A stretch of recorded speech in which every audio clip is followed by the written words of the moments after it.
প্রথম বিশ্বযুদ্ধের চেয়ে বহুলাংশে ধ্বংসাত্মক ও ভয়াবহ ছিল দ্বিতীয় বিশ্বযুদ্ধ। ৭৯ বছর পেরিয়ে গেছে, এখনো সেই মরণযজ্ঞের ছাপ রয়ে গেছে পৃথিবীর আনাচে কানাচে। এখনো সেই মহাযুদ্ধের রাজনৈতিক ও অর্থনৈতিক প্রভাব রয়ে গেছে সমগ্র বিশ্বজুড়ে। পৃথিবীর ইতিহাসে এর চেয়ে বড় ধ্বংসযজ্ঞ আগে কখনো সংঘটিত হয়নি।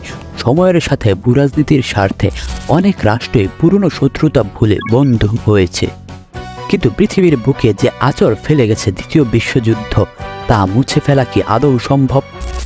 হয়তো আরেক নতুন ধ্বংসযজ্ঞ বিস্তৃত করতে পারে এই মহা ধ্বংসলীলার স্মৃতি, কিন্তু আন্তর্জাতিক সম্প্রদায়ের সার্বিক সতর্কতা ও সামগ্রিক ব্যবস্থা গ্রহণের পরও প্রথম বিশ্বযুদ্ধের পরে কি করে পৃথিবী মাত্র ২ যুগের মধ্যেই আরেকটি নতুন বিশ্বযুদ্ধের পথে পা বাড়ালো, তা অবশ্যই শুধু জানার বিষয় নয়, ভেবে দেখারও বিষয়। চলুন একবার চোখ ভোলানো যাক ইতিহাসের পুরনো বাঁকগুলোতে। ১৯৩০-এর গোড়া থেকেই ইউরোপ ও এশিয়ার আন্তঃরাষ্ট্রীয় পরিস্থিতি ক্রমশ উত্তেজিত হয়ে উঠতে থাকে। ১৯৩১-এর সেপ্টেম্বরে চীনের মঞ্জুরিয়া আক্রমণ করে জাপান লিগ অফ নেশনের মর্যাদায় আঘাত আনে। জাপানের এই অন্যায় আগ্রাসনের বিরুদ্ধে কার্যত কোনো ভূমিকা নিতে পারেনি লিগ অফ নেশনস। এই ঘটনা থেকে শিক্ষা নিতে ভুল করল না ইতালি ও জার্মানি। তারা বুঝতে পেরেছিল আগ্রাসনের বিপরীতে লিগ অফ নেশনস অসহায়। এমনকি ইউরোপের বৃহৎ শক্তিবর্গ ব্রিটেন ও ফ্রান্সেরও অক্ষমতা প্রকাশ পায় এই ঘটনায়। দূরপ্রাচ্যে আগ্রাসন নীতি প্রতিহত করতে যুক্তরাষ্ট্র বিশেষ উদ্যোগ নিল না। আন্তর্জাতিক নিরস্ত্রীকরণ সমস্যার সমাধান করার ক্ষেত্রেও লিগ অফ নেশন চূড়ান্ত ব্যর্থতা দেখায়। ১৯৩৩ সালে জাপান ও জার্মানি লিগ অফ নেশনস থেকে বেরিয়ে যায়। জার্মানির বেরিয়ে যাওয়া নিরস্ত্রীকরণের শেষ আশাটুকু শেষ করে দেয়। এদিকে ১৯৩৫ সাল থেকেই প্রথম বিশ্বযুদ্ধে জাপানও ভার্সাই চুক্তি লঙ্ঘন করে হিটলার সামরিক শক্তি বৃদ্ধিতে মনোযোগ দেন। ওদিকে ১৯৩৬ সালে ইতালির মুসোলিনি ইথিওপিয়া দখল করে নেন। এই আগ্রাসনে নিহত হয় ৫ লক্ষ ইথিওপিয়ান। ইথিওপিয়ার দখলে হিটলার মুসোলিনিকে পূর্ণ সমর্থন ও মদত দেন।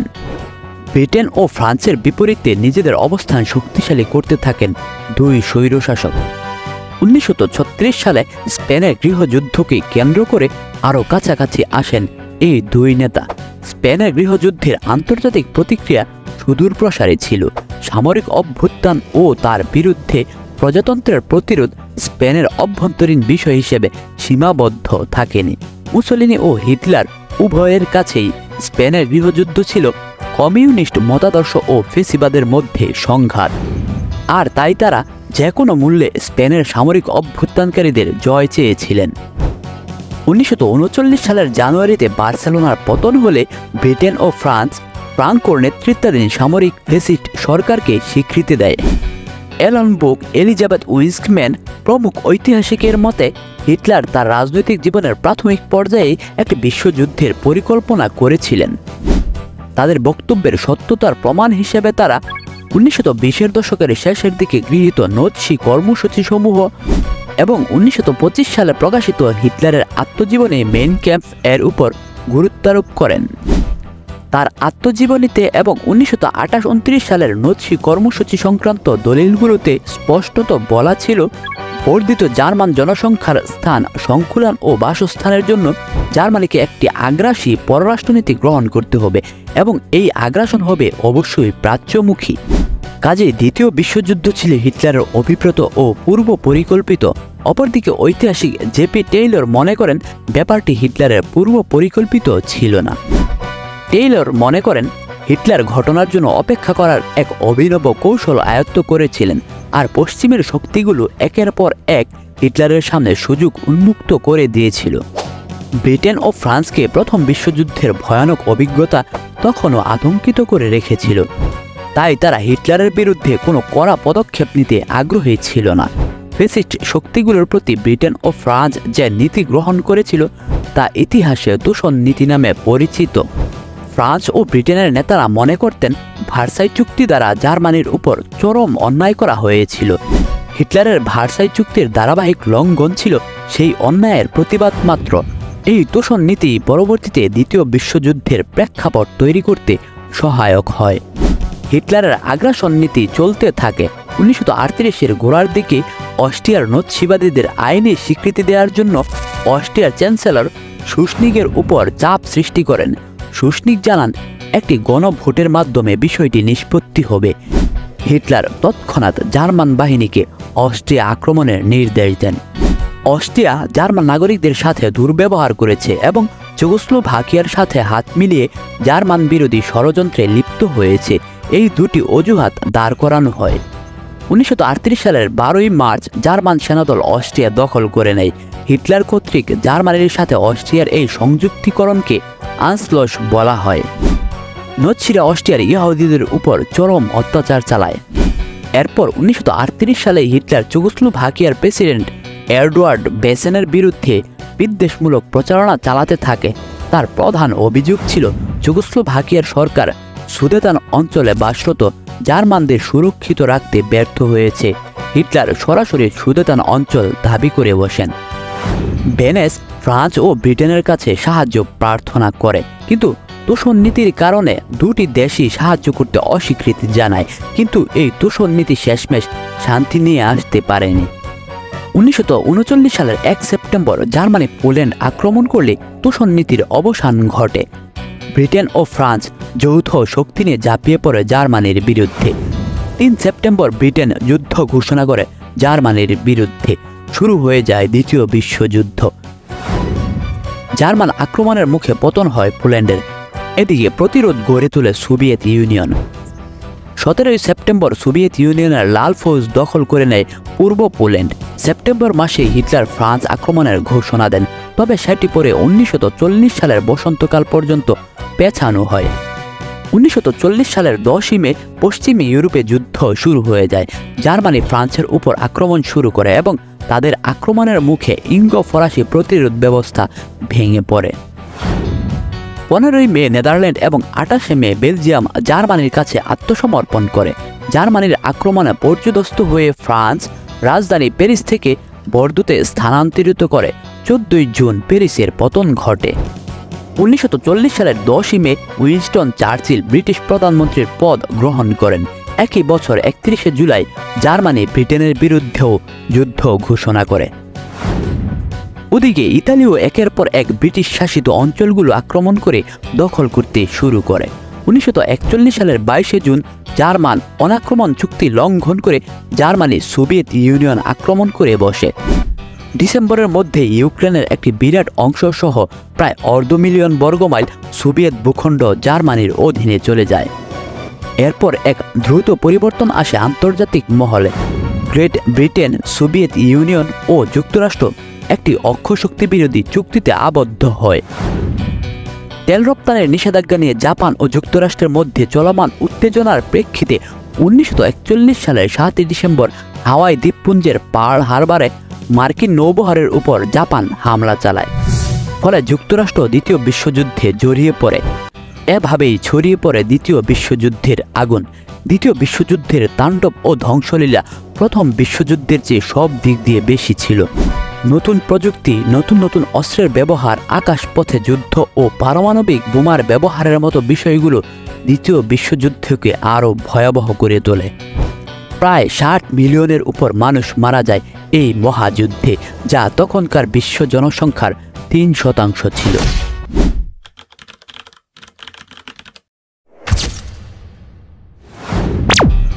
বিশ্বযুদ্ধ মানব সভ্যতার ইতিহাসে এক ভয়ঙ্কর বিভীষিকাময় অধ্যায়। তাই স্বভাবতই আমাদের মনে প্রশ্ন জাগে যে পৃথিবীতে এই ভয়ঙ্কর দ্বিতীয় বিশ্বযুদ্ধ কেন হয়েছিল। বর্তমান প্রযুক্তির যুগে ঘরে বসেই দ্বিতীয় বিশ্বযুদ্ধ কেন হয়েছিল সে সম্পর্কে খুব সহজেই সকল তথ্য জানা সম্ভব। দ্বিতীয় বিশ্বযুদ্ধ কেন হয়েছিল তার কারণগুলো সম্পর্কে বিস্তারিত জানাবো এই ভিডিওতে। বিংশ শতাব্দীর দ্বিতীয় দশকে মানব সভ্যতা প্রথমবারের মতো বিশ্বযুদ্ধের সাক্ষী হয়েছিল। বিশ্বযুদ্ধ শব্দটি সাধারণত 20 শতকে ঘটে যাওয়া দুটি অভূতপূর্ব দ্বন্দ্বের ক্ষেত্রে প্রয়োগ করা হয়। বিশ্বযুদ্ধ একটি আন্তর্জাতিক সংঘাত যা বিশ্বের প্রায় অধিকাংশ প্রধান পরাশক্তি এবং জনবহুল দেশগুলো জড়িত থাকে। বিশ্বযুদ্ধ এমন একটি যুদ্ধকে নির্দেশ করে যেখানে বিশ্বের প্রায় অধিকাংশ জাতি প্রত্যক্ষ কিংবা পরোক্ষভাবে অংশগ্রহণ করে থাকে। ইতিহাসে বর্ণিত ভয়ঙ্কর এই বিশ্বযুদ্ধ ব্যাপক হতাহত ও ক্ষয়ক্ষতির সম্মুখীন হয় এবং সাধারণ মানুষের জীবনযাত্রা হুমকির মুখে পড়ে, বিশ্বে অর্থনৈতিক ও রাজনৈতিক অস্থিরতা সৃষ্টি করে। পৃথিবীতে এ পর্যন্ত মোট 2টি বিশ্বযুদ্ধ সংঘটিত হয়েছে। প্রথম বিশ্বযুদ্ধের সময়কাল 1914 থেকে 1918 সাল পর্যন্ত দীর্ঘস্থায়ী হয়। দ্বিতীয় বিশ্বযুদ্ধের সময়কাল 1939 থেকে 1945 সাল পর্যন্ত দীর্ঘ 6 বছর পর্যন্ত স্থায়ী হয়। তবে দ্বিতীয় বিশ্বযুদ্ধে প্রথম বিশ্বযুদ্ধের তুলনায় অনেক বেশি উন্নত পারমাণবিক অস্ত্র ব্যবহার করে, যার ফলে হতাহত ও প্রাণহানির সংখ্যা অনেক গুণ বেশি হয়। প্রায় 61টি দেশ প্রত্যক্ষ ও পরোক্ষভাবে যুদ্ধে অংশগ্রহণ করে এবং এটা চলতে থাকে দীর্ঘ 6 বছর। মানব ইতিহাসে সবচেয়ে রক্তক্ষয়ী সংঘাত হল দ্বিতীয় বিশ্বযুদ্ধ। প্রথম বিশ্বযুদ্ধের পর আবার দ্বিতীয় বিশ্বযুদ্ধ সংঘটিত হয়, যা পৃথিবীর ইতিহাসে এক বিভীষিকাময় অধ্যায়। 1939 সালের 1 সেপ্টেম্বর জার্মান অনাক্রমণ চুক্তি ভেঙে পোল্যান্ডকে আক্রমণ করে, যার ফলশ্রুতিতে ফ্রান্স ও ব্রিটেন জার্মানির বিরুদ্ধে যুদ্ধ ঘোষণা করে, যা পরবর্তীতে দ্বিতীয় বিশ্বযুদ্ধের রূপ নেয়। এই যুদ্ধ দীর্ঘস্থায়ী হয়েছিল 1939 থেকে 1945 সাল, প্রায় 6 বছর পর্যন্ত। দ্বিতীয় বিশ্বযুদ্ধকে গ্লোবাল ওয়ার হিসেবেও আখ্যা দেওয়া হয়েছে, কারণ একমাত্র এই যুদ্ধেই পৃথিবীর প্রায় অধিকাংশ দেশ অংশগ্রহণ করে এবং দেশের সাধারণ নাগরিকগণও যোগদান করে। এছাড়াও পরমাণু অস্ত্র ব্যবহার করে ভয়াবহতার চরম পর্যায়ে পৌঁছে যায় ইউরোপ, আফ্রিকা এবং রাশিয়া মহাদেশ পর্যন্ত বিশ্বযুদ্ধ বিস্তৃত হয়ে থাকে। এতে প্রায় 30টি দেশের 10 কোটি সামরিক সদস্য অংশগ্রহণ করে। দ্বিতীয় বিশ্বযুদ্ধে যে 2টি শক্তি জোট ছিল তা হল অক্ষশক্তি ও মিত্রশক্তি। অক্ষশক্তিতে জার্মান, ইতালি, জাপান, তুরস্ক, হাঙ্গেরি, রোমানিয়া ও বুলগেরিয়া দেশসমূহ যুক্ত ছিল। অক্ষশক্তির নেতৃবৃন্দের মধ্যে উল্লেখযোগ্য ছিল জার্মানির চ্যান্সেলর ও রাষ্ট্রপতি অ্যাডলফ হিটলার, জাপানের প্রধানমন্ত্রী হিদেগো তেজো ও সম্রাট হিরোহিতো, ইতালির প্রধানমন্ত্রী বেনিতো মুসোলিনি।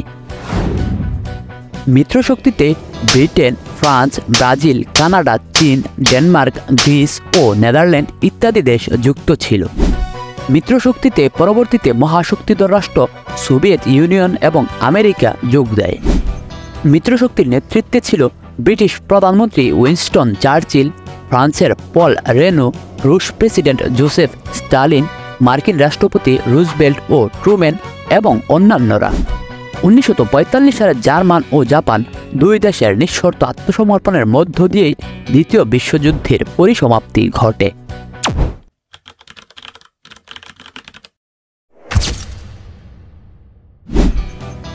প্রতিটা যুদ্ধ সংঘটিত হওয়ার পেছনে কোনো না কোনো কারণ থাকে, আর এই দ্বিতীয় বিশ্বযুদ্ধ হওয়ার পেছনে রয়েছে মূলত প্রথম বিশ্বযুদ্ধের পর জয়ী দলের পক্ষ থেকে জারিকৃত জার্মানির উপর কিছু কঠোর নীতিমালা। বিশ্বযুদ্ধ কোনো একক কারণে হয় না, এর পেছনে নানাবিধ প্রত্যক্ষ ও পরোক্ষ কারণ বিদ্যমান থাকে। মূলত ভার্সাই চুক্তি হলো প্রথম বিশ্বযুদ্ধের পর আত্মসমর্পণ পত্র, আর এই চুক্তিতে যুদ্ধে জয়ী মিত্রশক্তির পক্ষ থেকে স্বাক্ষরিত নীতি অনুযায়ী জার্মানিকে লাগামহীন মূল্য পরিশোধ করতে হয়। এই চুক্তির 440টি শর্তের প্রায় বেশিরভাগ শর্ত জার্মানদের জন্য অন্যায় এবং অপমানজনক ছিল। মিত্রশক্তি জার্মানকে প্রথম বিশ্বযুদ্ধের যুদ্ধাপরাধী হিসেবে ঘোষণা করে বিধ্বস্ত জার্মানকে ক্ষতিপূরণ বাবদ 660 কোটি পাউন্ড দাবি করে। এছাড়া দেখা যায় ফ্রান্স এবং বেলজিয়ামের কাছে জার্মান রাজ্যের পশ্চিম অঞ্চলগুলোর নিয়ন্ত্রণ ক্ষমতা চলে যায়। অন্যদিকে পূর্ব অঞ্চলে একটি নতুন রাষ্ট্র পোল্যান্ড তৈরি করে, যার ফলে এ অঞ্চল সমূহের স্থানীয় জার্মানদেরকে বিভিন্নভাবে হ্যায়পন্ন করতে থাকে এবং পাশাপাশি জার্মানদেরকে সামরিক, নৌ, শিল্প বাণিজ্য শক্তিতে সংকুচিত করে মিত্রশক্তি নিজেদের ক্ষমতা বৃদ্ধি করতে থাকে। এমনকি জার্মানের ট্যাঙ্ক, কামান ও বিমান বাহিনী না রাখার বিধিনিষেধও দেওয়া হয়েছিল, ফলে জার্মানবাসীদের প্রতিশোধ স্পৃহা জাগ্রত হয়, যার দরুন দ্বিতীয় বিশ্বযুদ্ধ অনিবার্য হয়ে পড়ে। পৃথিবীর ইতিহাসে লিগ অফ নেশন প্রথম আন্তর্জাতিক সংস্থা, যা বর্তমানে জাতিসংঘ নামে পরিচিত। দ্বিতীয় বিশ্বযুদ্ধের অন্যতম আরেকটি কারণের মধ্যে রয়েছে লিগ অফ নেশনের ব্যর্থতা। প্রথম বিশ্বযুদ্ধের পরবর্তী সময়ে বৈশ্বিক সমস্যার সমাধান ও শান্তি রক্ষার জন্যই মূলত লিগ অফ নেশন গঠন করা হয়েছিল। কিন্তু লিগ অফ নেশন ব্যর্থ হয়েছিল, যার পশ্চাতে কারণসমূহের মধ্যে রয়েছে বৃহৎ শক্তিবর্গের অংশগ্রহণ না করা, নিরস্ত্রীকরণের ব্যর্থতা, সামরিক বাহিনীর অভাব ও সাংগঠনিক ত্রুটি। এছাড়াও সদস্য রাষ্ট্রের ভেটো প্রয়োগের পদ্ধতির ত্রুটি। জাপান, জার্মান প্রথমে লিগ অফ নেশনে যুক্ত থাকলেও পরবর্তীতে তারা বেরিয়ে যায়। কারণ হলো লিগ অফ নেশনে এমন কোনো বিধিনিষেধ ছিল না যে যদি কোনো দেশ তাদের সংরক্ষিত নীতি ভেঙে ফেলে তাহলে তাদের শাস্তি পেতে হবে। এক পর্যায়ে লিগ অফ নেশন আন্তর্জাতিক সমস্যা সমাধানে ও শান্তি রক্ষার দায়িত্ব পালনে ব্যর্থ হয়। ফলশ্রুতিতে দ্বিতীয় বিশ্বযুদ্ধ অনিবার্য হয়ে পড়ে।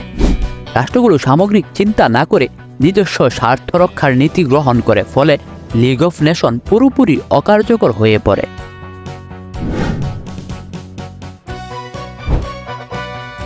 দূরপ্রাচ্য জাপান প্রথম বিশ্বযুদ্ধে তার সাম্রাজ্য বৃদ্ধির লক্ষ্যে মিত্র শক্তির পক্ষে যোগদান করেছিল। বিশেষ করে প্রশান্ত মহাসাগরে তার আধিপত্য বিস্তার করতে চেয়েছিল, কিন্তু এক্ষেত্রে আমেরিকা এবং ব্রিটেনের সাথে সংঘাত বেঁধে যায়, কারণ এটি আমেরিকার আধিপত্য বিস্তারে ও নিজস্ব স্বার্থ হাসিলে বাধা হয়ে দাঁড়ায়। অর্থাৎ এক পর্যায়ে মিত্রশক্তির সঙ্গে জাপানের বিরোধ তৈরি হয়, ফলে জাপান, জার্মান এবং ইতালির সাথে জোটবদ্ধ হয়। 1931 সালে জাপান চীনের বিভিন্ন স্থানে আক্রমণের মাধ্যমে নিজেদের দখলে নেয় এবং চীন জাপান যুদ্ধ দীর্ঘদিন চলতে থাকে। 1941 সালে এসে জাপান আমেরিকার পার্ল হারবারে আক্রমণ করে, যার পরিপ্রেক্ষিতে আমেরিকাও সরাসরি দ্বিতীয় বিশ্বযুদ্ধে অংশগ্রহণ করে। সুতরাং জাপানের সাম্রাজ্য বিস্তারের এই আগ্রাসন দ্বিতীয় বিশ্বযুদ্ধের আরেকটি অন্যতম কারণ। প্রথম বিশ্বযুদ্ধের পরবর্তী সময়ে 1929 সালের শেষের দিকে বিশ্ব অর্থনীতিতে চরম অর্থ সংকট দেখা দেয়। এমন পরিস্থিতিতে অর্থনৈতিক গবেষকরা এরূপ অর্থনৈতিক ছন্দপতনকে ইতিহাসে মহামন্দা বা গ্রেট ডিপ্রেশন বলে অভিহিত করেছেন। প্রথম বিশ্বযুদ্ধের পরবর্তী সময়ে বিশ্বে চরম অর্থনৈতিক সংকট দেখা দেয়। এতে অনেক দেশেই চরম মূল্যস্ফীতি দেখা দেয়, বিশেষ করে জার্মানিতে। এছাড়াও আমেরিকাতে বড় বড় শেয়ার বাজারগুলোতে ধস নামে, ফলে পুরো বিশ্বের অর্থনৈতিক কাঠামো ভেঙে পড়ে। বিশ্ব বাণিজ্য ও শিল্পায়ন প্রক্রিয়া ব্যাহত হয়। বেশ কিছু দেশ এই পরিস্থিতি থেকে দেশবাসীকে বেরিয়ে আনার লক্ষ্যে দ্বিতীয় বিশ্বযুদ্ধে অংশগ্রহণ করে। হিটলারের প্রভুজাতি তত্ত্ব থেকেই উগ্র জাতীয়তাবাদ নীতির উত্থান হয়। এই জন্যই হিটলার মনে করতেন প্রভু জাতি হিসেবে তাদের অন্য সকল জাতির উপর শাসন কায়েম করার ক্ষমতা রয়েছে। এই উগ্রবাদী নীতির জন্যই দ্বিতীয় বিশ্বযুদ্ধ অনস্বীকার্য হয়ে পড়ে। জেনেভায় অনুষ্ঠিত হওয়া নিরস্ত্রীকরণ সম্মেলনে জার্মানির সামরিক শক্তি হ্রাস করার জন্য উঠে পড়ে লাগে অন্যান্য বৃহৎ শক্তিগুলো, যদিও নিজেদের সামরিক শক্তি কমাতে কোনো মতেই রাজি নন। এইরকম খামখেয়ালিপন অন্যায় কার্যক্রমের ফলে জার্মান নিজেদের সামরিক শক্তি বৃদ্ধির সুযোগ না থাকায় এক পর্যায়ে নিরস্ত্রীকরণ সম্মেলন ত্যাগ করে। পরবর্তীতে নিজেদের সামরিক শক্তি বৃদ্ধি করতে থাকে, যার ফল দ্বিতীয় বিশ্বযুদ্ধ নামক সংঘাত। দ্বিতীয় বিশ্বযুদ্ধকে হিটলারের যুদ্ধ বলা হয়। প্রথম বিশ্বযুদ্ধের পর জার্মানির উপর বিভিন্ন ধরনের নিষেধাজ্ঞা ও অবরোধ জার্মানবাসীকে কোণঠাসা করে রাখে, পাশাপাশি পুঁজিবাদী ইহুদিদের অত্যাচারও ক্ষুব্ধ করে তোলে। এমন পরিস্থিতিতে জার্মানরা প্রতিশোধের নেশায় মত্ত হয়ে ওঠে, ফলে এসব অত্যাচার ও অনাচারকে জব্দ করতে উগ্র জার্মান জাতীয়তাবাদ আদর্শে গড়ে তোলে নাৎসি বাহিনী। নাৎসি বাহিনীর প্রধান হয়ে হিটলার ক্ষমতায় আসে এবং এক পর্যায়ে পুরো জার্মানের উপর তাদের কর্তৃত্ব প্রতিষ্ঠা করে। একে একে ভার্সাই সন্ধির সকল শর্ত ভেঙে ফেলে এবং ইহুদিদের সম্পদ বাজেয়াপ্ত করে। এছাড়া নাৎসি বাহিনী তাদের সামরিক বাহিনী অনেক বেশি শক্তিশালী করে তোলে, যা এক পর্যায়ে যুদ্ধ ঘোষণা করার মতো অবস্থা সৃষ্টি করে। প্রথম বিশ্বযুদ্ধের পর ইতালিতে মুসোলিনির নেতৃত্বে ফ্যাসিবাদের উত্থান ঘটে। প্রথম বিশ্বযুদ্ধে ইতালি তার সাম্রাজ্য বিস্তারের লক্ষ্যে মিত্রশক্তির পক্ষে যুদ্ধ করে, কিন্তু যুদ্ধের পর মিত্রশক্তি বিশেষ করে ইংল্যান্ড ও ফ্রান্স ইতালির সঙ্গে করা চুক্তি ভেঙে ফেলে। ফলে ইতালি মিত্রশক্তি থেকে বেরিয়ে আসে এবং পরে ডানপন্থী সদস্যদের নিয়ে ফ্যাসিস্ট বাহিনী গঠন করে। 1922 সালে ইতালি থেকে সমাজতান্ত্রিক আদর্শকে দুর্বল করতে রাজা তৃতীয় ইমানুয়েল ফ্যাসিস্ট বাহিনীকে সরকার গঠনের দায়িত্ব দেয়। 1929 সালে একদলীয় সরকার হিসেবে ফ্যাসিস্ট বাহিনী ক্ষমতায় আসে। এক পর্যায়ে জার্মানের হিটলারের সাথেও ভালো সম্পর্ক গড়ে তোলে। এছাড়া প্রথম বিশ্বযুদ্ধের পর মিত্রশক্তি নিজেদের মধ্যে ভাগবাটোয়ারা নিয়ে ব্যস্ত থাকে। এই সুযোগ নিয়ে মুসোলিনি তার ফ্যাসিবাদ শক্তির বিস্তার করতে থাকে, যা দ্বিতীয় বিশ্বযুদ্ধের অন্যতম কারণ। দ্বিতীয় বিশ্বযুদ্ধের আরেকটি অন্যতম কারণ হয়ে দাঁড়ায় ফ্রান্স ও ইংল্যান্ডের ভ্রান্ত তোষণ নীতি। এই তোষণ নীতির সুযোগ নিয়ে জার্মানিতে হিটলার ও ইতালিতে মুসোলিনির নেতৃত্বাধীন তাদের নিজস্ব শক্তি বৃদ্ধি করতে থাকে। সমাজতান্ত্রিক সোভিয়েত রাশিয়াকে অপদস্থ ও সামরিকভাবে দুর্বল করার লক্ষ্যে ফ্রান্স ও ইংল্যান্ড তোষণ নীতির মাধ্যমে জার্মানকে এই সুযোগ করে দেয়। কিন্তু এই ভ্রান্ত তোষণ নীতি আসলে কোনো কাজেই আসেনি, বরং দ্বিতীয় বিশ্বযুদ্ধ অনিবার্য করে তোলে।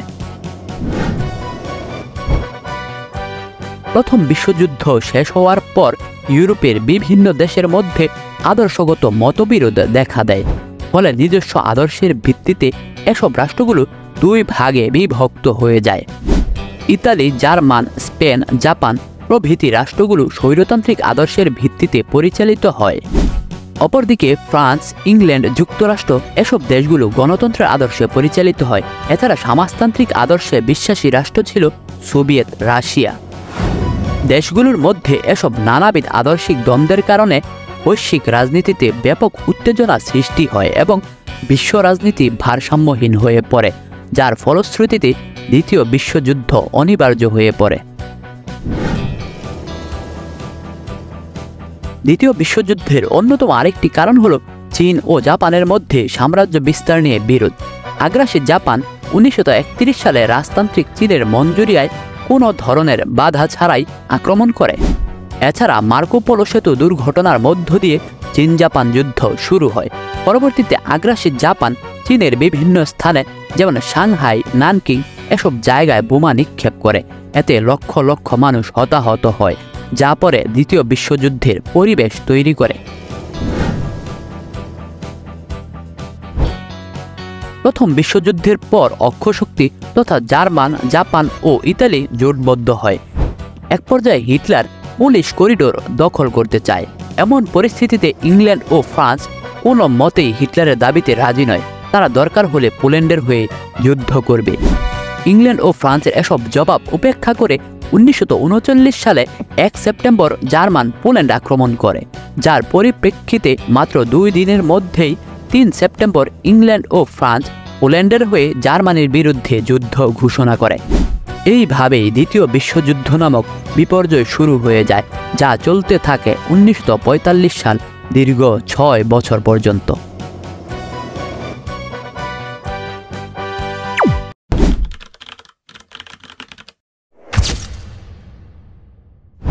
দ্বিতীয় বিশ্বযুদ্ধের পর্যায়গুলিকে বিভিন্ন ভাগে ভাগ করা যায়। 1939 সালে পোল্যান্ড এবং অন্যান্য দেশে জার্মানদের আক্রমণ থেকে 1945 সাল পর্যন্ত আমেরিকা কর্তৃক জাপানে বোমা নিক্ষেপ। প্রতিটি পর্যায়কে ঐতিহাসিকগণ ভিন্নভাবে চিন্তা করেন। এ পর্যায়ে সবচেয়ে গুরুত্বপূর্ণ ঘটনাগুলি ব্যাখ্যা করা হলো, যা যুদ্ধের গতিপথকে সংজ্ঞায়িত করে। ব্রিটিশ প্রধানমন্ত্রী চার্চিল একে বজ্রযুদ্ধ বলে অভিহিত করেছেন। 27 সেপ্টেম্বর আত্মসমর্পণের পর পোল্যান্ডের পতন, এটা ছিল যুদ্ধের প্রথম পর্যায়। সীমিত ব্যতিক্রম ছাড়া এটি কোনো সামরিক অভিযান ছিল না।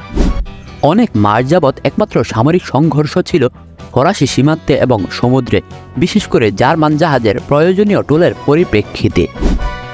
এছাড়া 1939 সালের নভেম্বর মাসে ফিনল্যান্ডে সোভিয়েত আক্রমণ করে, যা 1940 সালের মার্চ মাসে ফিনিশদের আত্মসমর্পণের দিকে পরিচালিত করে। নেদারল্যান্ডস এবং বেলজিয়াম আত্মসমর্পণ করে মে মাসের শেষের দিকে, এবং 27 মে থেকে 4 জুনের মধ্যে ডনকার্কে ফ্রান্স থেকে ব্রিটিশদের সরিয়ে নেওয়া হয় এবং সাথে মিত্রশক্তির সামরিক পরিস্থিতির দ্রুত অবনতি ঘটে। 14 জুন জার্মান সেনাবাহিনী প্যারিসে প্রবেশ করে এবং ফ্রান্স 22 জুন একটি যুদ্ধবিরতিতে স্বাক্ষর করে, যখন ইতালি 10 জুন মিত্রদের বিরুদ্ধে যুদ্ধ ঘোষণা করে। 1940 সালের অক্টোবরের মাঝামাঝি সময়ে ব্রিটেনে একের পর এক বোমা হামলা চালায় জার্মান সেনাবাহিনী। এটি ব্রিটেন যুদ্ধ নামে পরিচিত। 8 ডিসেম্বর জাপান থাইল্যান্ড এবং ফিলিপাইন মালয় আক্রমণ করে এবং 11 ডিসেম্বর বার্মা আক্রমণ করে। এর কিছুদিন পরেই ডাচ ইস্ট ইন্ডিয়া আক্রমণ করে। বার্মায় প্রথম রেঙ্গুন এবং মান্দালে দখল করা হয় এবং পরে মে মাসের প্রথম দিকে প্রবাল সাগরের যুদ্ধ শুরু হয় এবং আরও উল্লেখযোগ্যভাবে জুনে মিডওয়ে যুদ্ধ জাপানিদের অংশগ্রহণকে তীব্র করে তোলে। বলা যায় ইউরোপের মূল ভূখণ্ড জার্মানকে দখল করার উদ্দেশ্যে বিপুল সংখ্যক সামরিক বাহিনী ফ্রান্সের নরমান্ডিতে অবতরণ করায় মিত্র শক্তি। পরবর্তীতে জার্মান আত্মসমর্পণ করে। ফ্রান্স ও নেদারল্যান্ডসকে মুক্ত করতে মিত্রবাহিনীর পশ্চিম দিক থেকে এবং সোভিয়েত সৈন্যদের পূর্ব দিক থেকে অগ্রসর হতে 11 মাস লেগেছিল। মে মাসে জার্মান নৎসি বাহিনী নিঃশর্ত আত্মসমর্পণ করে। 6 আগস্ট হিরোশিমায় প্রথম পারমাণবিক বোমা নিক্ষেপ করা হয় এবং পারমাণবিক বোমা দ্বিতীয়টি নিক্ষেপ করা হয় নাগাসাকিতে 9 আগস্ট। জাপান 15 আগস্ট আত্মসমর্পণ করে এবং 2 সেপ্টেম্বর নথিতে স্বাক্ষর করে। লিটল বয় ও ফ্যাটম্যান পারমাণবিক বোমা নিক্ষেপ করা হয় যাতে লক্ষ লক্ষ মানুষ মৃত্যুবরণ করে, সাথে বিপুল সংখ্যক স্থাপনা ক্ষয়ক্ষতি হয়। 1945 সালের 14 আগস্টে রক্তক্ষয়ী দ্বিতীয় বিশ্বযুদ্ধ রণাঙ্গন লড়াই শেষ হলেও একই বছরের সেপ্টেম্বরে সর্বশেষ জাপানের সৈন্যবাহিনী আনুষ্ঠানিক আত্মসমর্পণের মাধ্যমেই দ্বিতীয় বিশ্বযুদ্ধের পরিসমাপ্তি ঘটে।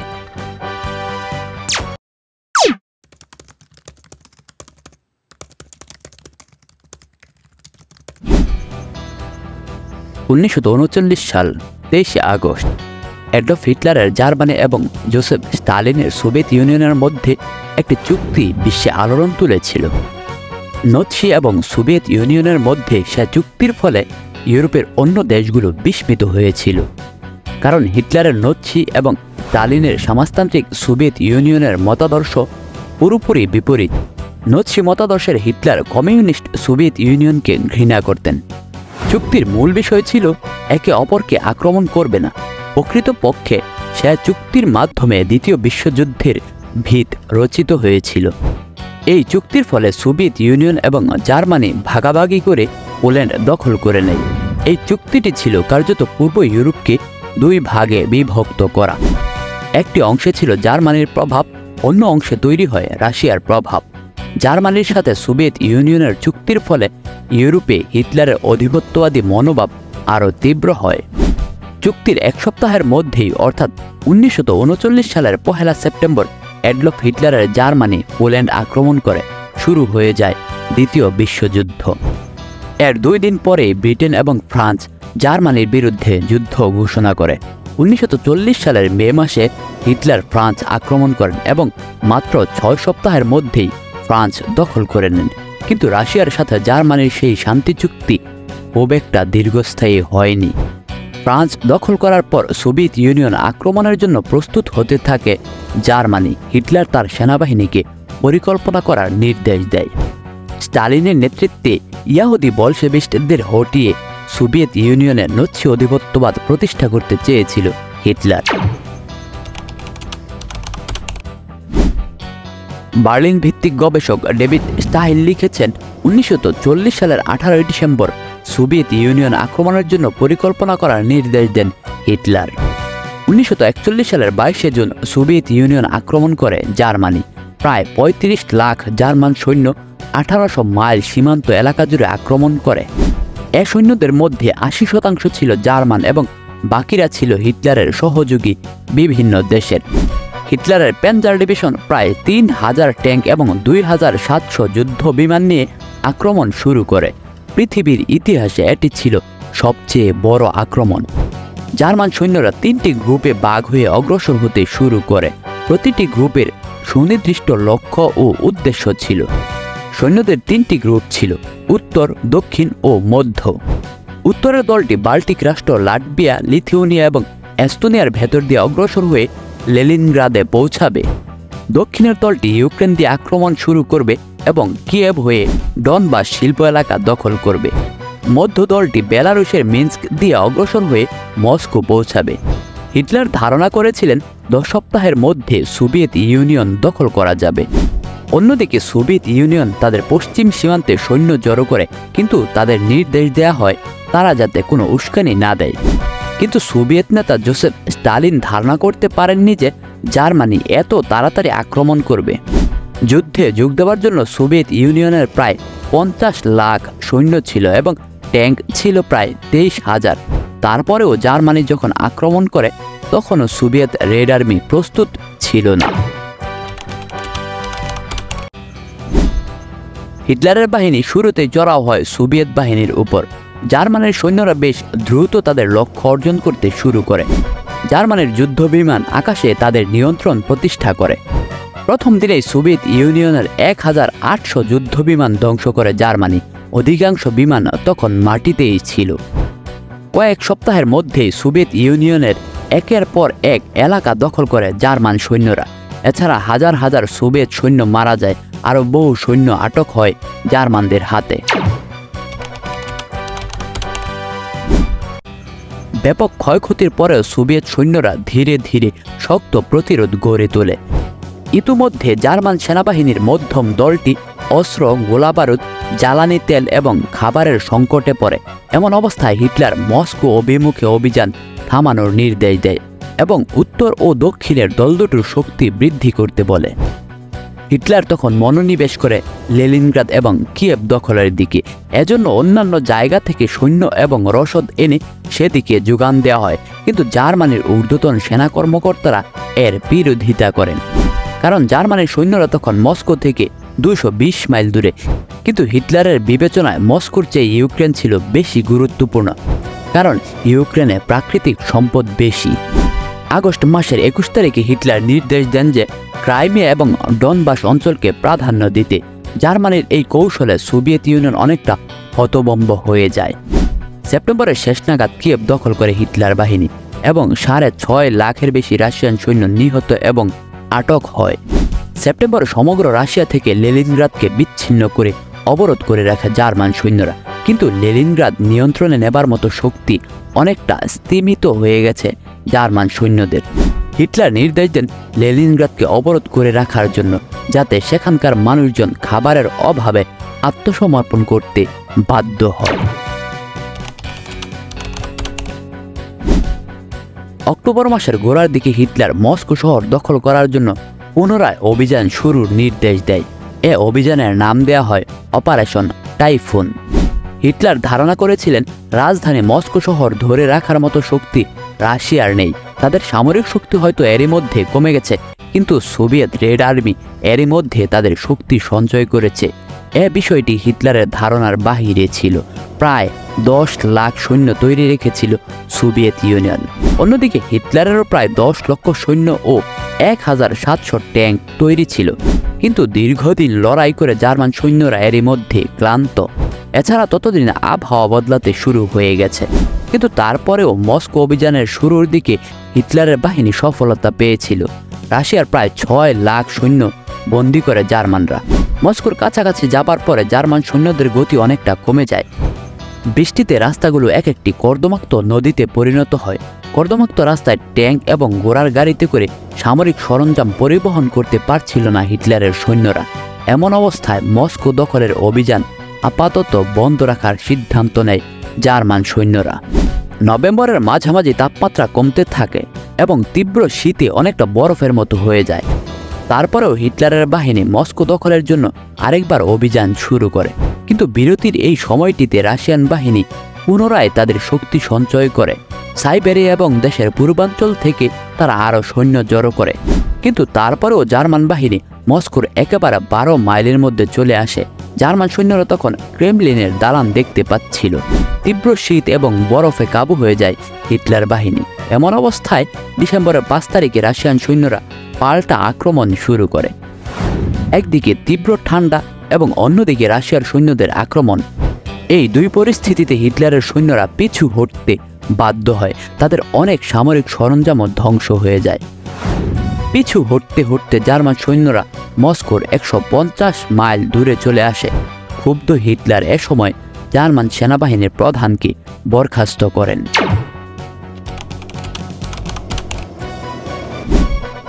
দ্বিতীয় বিশ্বযুদ্ধের সময় স্টালিনগ্রাদের যুদ্ধ ছিল সবচেয়ে ভয়াবহ এবং দীর্ঘস্থায়ী।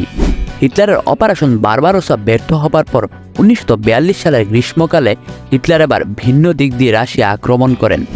লক্ষ্য ছিল তেল সমৃদ্ধ ককেশাস অঞ্চল দখল করে স্টালিনগ্রাদ শহরের নিয়ন্ত্রণ নেয়া। স্টালিনগ্রাদের এই যুদ্ধ ছিল বেশ কিছু সামরিক অভিযানের যোগফল। স্টালিনগ্রাদ শহর দখলের জন্য হিটলারের নাৎসি বাহিনী তুমুল সংঘর্ষে জড়িয়ে পড়ে সোভিয়েত ইউনিয়নের রেড ফোর্সের সাথে। 1942 সালের জুলাই মাসের শেষের দিক থেকে শুরু করে 1943 সালের ফেব্রুয়ারি মাসের প্রথম সপ্তাহ পর্যন্ত এই যুদ্ধ চলেছিল। শেষ পর্যন্ত এ যুদ্ধে হিটলারের বাহিনী পিছু হটতে বাধ্য হয়। স্টালিনগ্রাদের এই যুদ্ধ প্রকৃতপক্ষে দ্বিতীয় বিশ্বযুদ্ধের মোড় ঘুরিয়ে দিয়েছিল বলে মনে করেন ইতিহাসবিদরা। যুদ্ধের শুরুর দিকে জার্মানরা রাশিয়ার অনেক এলাকা দখল করে এবং সোভিয়েত বাহিনীকে ব্যাপক ক্ষতির মুখে ফেলে, কিন্তু তারপরেও চূড়ান্ত লক্ষ্য অর্জনে সক্ষম হয়নি। ব্রিটেনের ইম্পেরিয়াল ওয়ার মিউজিয়ামের এক বিশ্লেষণে বলা হয়েছে, হিটলারের বাহিনী পরাজয়ের একটি বড় কারণ ছিল কৌশলগত ভুল। জার্মানির কোনো দীর্ঘমেয়াদী পরিকল্পনা ছিল না। হিটলার ভেবেছিল খুব দ্রুত তারা রাশিয়া দখল করতে পারবে। হিটলারের ধারণা ছিল প্রথম দিকে ব্যাপক ক্ষতির মুখে পড়ে রাশিয়ার সৈন্যরা আত্মসমর্পণ করবে, কিন্তু বাস্তবে সেটি হয়নি। দূরত্ব, সামরিক সরঞ্জাম পরিবহনে জটিলতা এবং সোভিয়েত বাহিনীর বিপুল সৈন্য সংখ্যা, এসব কারণে জার্মান সৈন্যরা তাদের প্রাথমিক সাফল্য ধরে রাখতে পারেনি। জার্মান বাহিনী যদি মস্কো দখল করে নিত, তাহলে সেটির মনস্তাত্ত্বিক প্রভাব পড়ত সোভিয়েত বাহিনীর উপর। যুদ্ধের মোড় হয়তো তখন ভিন্ন দিকে ঘুরে যেত। ইম্পেরিয়াল ওয়ার মিউজিয়ামের বিশ্লেষণে বলা হয়েছে, সাময়িক বিরতি দিয়ে আবার যখন অপারেশন টাইফুন শুরু হয়, তখন অনেক দেরি হয়ে গেছে। ততদিনে সোভিয়েত বাহিনী আবারও শক্তি সঞ্চয় করে। এছাড়া ততদিনে জার্মান বাহিনী অনেক শক্তি ক্ষয় করে দুর্বল হয়ে গেছে। এছাড়া তীব্র শীত তাদের কাবু করে ফেলে। রাশিয়ার সামরিক শক্তিকে খাটো করে দেখেছিলেন জার্মান গোয়েন্দারা। 1939-40 সালে ফিনল্যান্ড আক্রমণ করে রাশিয়ার বাহিনী সফলতা পায়নি। এই বিষয়টি জার্মানিকে আরও উৎসাহিত করেছে। এছাড়া জার্মানরা ভেবেছিল সোভিয়েত ইউনিয়ন আধুনিক যুদ্ধ সরঞ্জাম তৈরিতে সক্ষম নয়, কিন্তু এটি সঠিক ছিল না। সোভিয়েত ইউনিয়ন ট্যাঙ্ক তৈরির প্রযুক্তিতে জার্মানির চেয়ে এগিয়ে ছিল। সবচেয়ে বড় বিষয় ছিল রাশিয়ার সৈন্য সংখ্যা এবং তাদের লড়াই করার ক্ষমতাকে খাটো করে দেখেছিলেন জার্মান গোয়েন্দারা। মস্কো দখল করার জন্য হিটলারের বাহিনী যখন অপারেশন টাইফুন শুরু করে, তখনও তারা ভাবতে পারেনি যে রাশিয়া পাল্টা আক্রমণ করতে পারে।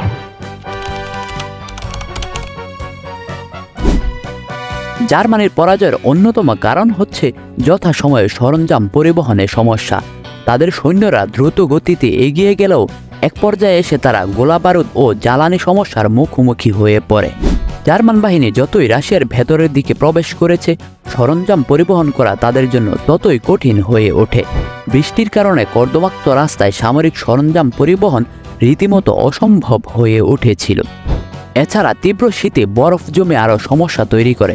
যুদ্ধ শুরু করার আগে জার্মান সেনাবাহিনী আবহাওয়ার বিষয়টি বিবেচনায় রাখেনি। এছাড়া রাশিয়ার বিপুল জঙ্গল, খানাখন্দ এবং নদী পেরিয়ে সামনের দিকে অগ্রসর হওয়া বেশ কঠিন ছিল জার্মান বাহিনীর জন্য। সবচেয়ে বড় বিষয় ছিল সোভিয়েত বাহিনীর তীব্র মনোবল এবং লড়াই করার আদম্য মানসিকতা। সোভিয়েত সৈন্য এভাবে লড়বে সেটি ভাবতেই পারেনি হিটলার, কিন্তু বাস্তবতা ছিল তার উল্টো।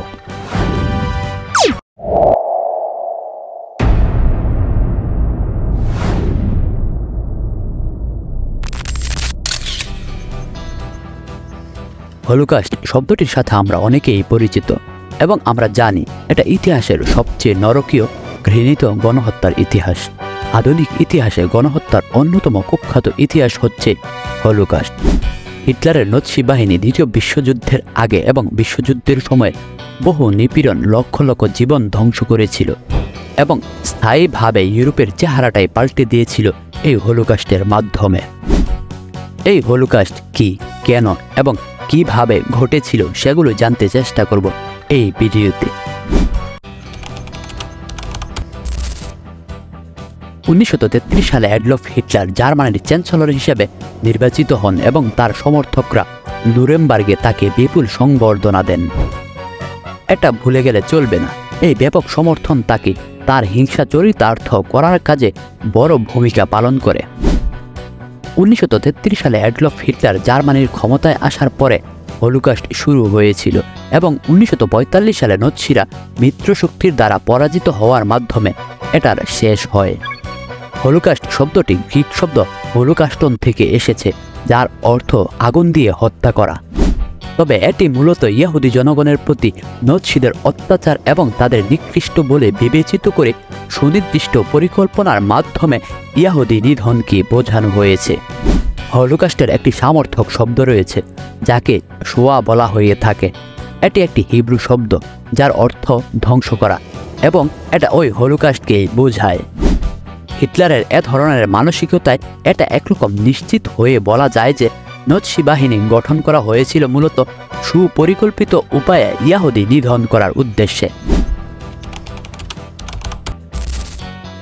ক্রিস্টালনাচট একটি জার্মান শব্দ, আক্ষরিক অর্থে যাকে ক্রিস্টাল নাইট বা night of the broken glass বলা হয়ে থাকে। শব্দটি দ্বারা 1938 সালের নভেম্বরের রাতকে বোঝানো হয়েছে, যখন অস্ট্রিয়া ও জার্মানিতে কয়েক হাজার উপাসনালয় এবং ইহুদিদের মালিকানাধীন ঘরবাড়ি এবং ব্যবসায়িক প্রতিষ্ঠানে হামলা হয়েছিল। এখান থেকেই হিটলারের নৎসি বাহিনী তাদের ইহুদি নিধন শুরু করে। তবে এ সময় শুধুমাত্র ইহুদিই নয়, এর পাশাপাশি নৎসিরা রোমা, সমকামী, জিহুবার সাক্ষীদের এবং নিপীড়নের জন্য প্রতিবন্ধীদের বেছে নিয়েছিল। নৎসিদের এ ধরনের কাজে যারা বাধা দিত তাদের জোর করে শ্রম শিবিরে পাঠানো হতো বা খুন করা হতো। নৎসি শব্দটি মূলত national socialist Deutsche arbiter party বা জাতীয় সমাজতান্ত্রিক জার্মান কর্মী পার্টি এর একটি জার্মান সংক্ষিপ্ত শব্দরূপ। ইহুদি জনগণকে নির্মূল করার ক্ষেত্রে তাদের পরিকল্পনার কথা উল্লেখ করার জন্য নৎসিরা মাঝে মধ্যে চূড়ান্ত সমাধান শব্দটি ব্যবহার করত।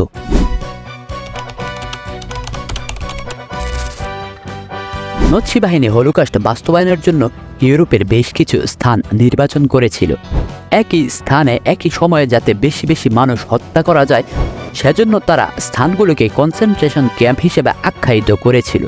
এগুলো মূলত ছিল গ্যাস চেম্বার। অনেকগুলো মানুষকে একসাথে এখানে প্রবেশ করিয়ে বিষাক্ত গ্যাস ছেড়ে দেওয়া হতো। হলোকাস্টের সময় 1,70,00,000 মানুষ মারা গিয়েছিল, তবে মোট সংখ্যা রেকর্ড করার জন্য একটিও দলিল পাওয়া যায়নি। এর মধ্যে 60 লক্ষ ছিল ইহুদি, যা প্রায় ইউরোপের সমস্ত ইহুদিদের 2/3। হলোকাস্টে আনুমানিক 11 লক্ষ শিশু মারা গিয়েছিল।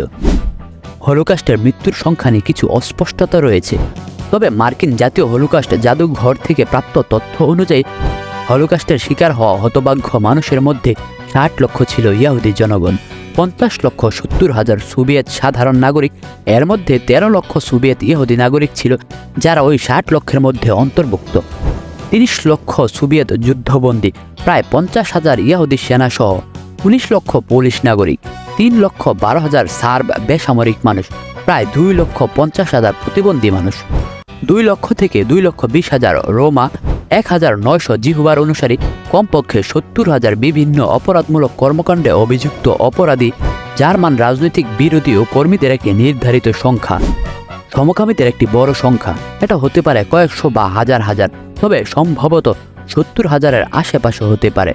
যদিও রেকর্ডগুলি অনেকটাই অসম্পূর্ণ এবং আনুমানিক, এই সংখ্যাগুলি যে কোনো সময় পরিবর্তিত হতে পারে। হিটলার ক্ষমতায় আসার সাথে সাথেই ইহুদিদেরকে অর্থনৈতিকভাবে পঙ্গু করে দেওয়ার কার্যক্রম শুরু করে। 1933 সালের 1 এপ্রিল নৎসিরা ইহুদি পরিচালিত সমস্ত ব্যবসা বর্জন করার ঘোষণা দিয়ে জার্মান ইহুদিদের বিরুদ্ধে তাদের প্রথম পদক্ষেপ গ্রহণ করে। একই সাথে সব প্রকার সামাজিক অধিকার হতে বঞ্চিত করার জন্য আইন প্রণয়নের উদ্যোগ হাতে নেয়। 1935 সালের 15 সেপ্টেম্বর জারি করা নুরেমবার্গ আইনগুলি ইহুদিদের জনজীবন থেকে বাদ দেওয়ার জন্য তৈরি করা হয়েছিল। এর ফলে জার্মান ইহুদিদের তাদের নাগরিকত্ব থেকে দূরে সরিয়ে দিয়েছিল এবং ইহুদি ও অ-ইহুদিদের মধ্যে বিবাহ এবং বিবাহ বহির্ভূত যৌনতা সম্পূর্ণ নিষিদ্ধ করেছিল। এই পদক্ষেপ ইয়াহুদিবাদ বিরোধী আইন প্রণয়নের ক্ষেত্রে এক অভূতপূর্ব নজির স্থাপন করেছিল। এর পরের কয়েক বছর নৎসিরা অসংখ্য ইয়াহুদি বিরোধী আইন জারি করে। ইয়াহুদিদের পাবলিক পার্ক থেকে নিষিদ্ধ করা হয়, সিভিল সার্ভিসের চাকরি থেকে বরখাস্ত করা হয় এবং তাদের সম্পত্তির অধিকার থেকে বিরত থাকতে বাধ্য করা হয়েছিল। এছাড়া আরও কিছু আইন তৈরি হয়, এতে ইয়াহুদি ডাক্তাররা ইয়াহুদি রোগীদের ব্যতীত অন্য কারো চিকিৎসা করতে পারবে না। ইয়াহুদি বাচ্চাদের পাবলিক স্কুল থেকে বহিষ্কার করা হয় এবং ইয়াহুদিদের ভ্রমণের ক্ষেত্রে নিষেধাজ্ঞা জারি করা হয়। 1939 সালে দ্বিতীয় বিশ্বযুদ্ধ শুরু হওয়ার পরে নৎসিরা ইয়াহুদিদেরকে তাদের পোশাকে একটি হলুদ তারা সম্বলিত বেশ পরতে আদেশ দেয়, যাতে তারা সহজেই ইয়াহুদিদের চিহ্নিত করতে পারে। সমকামীদেরও একইভাবে লক্ষ্যবস্তুতে পরিণত করা হয়েছিল এবং তাদের গোলাপি ত্রিভুজ সম্বলিত বেশ পরতে বাধ্য করা হয়েছিল।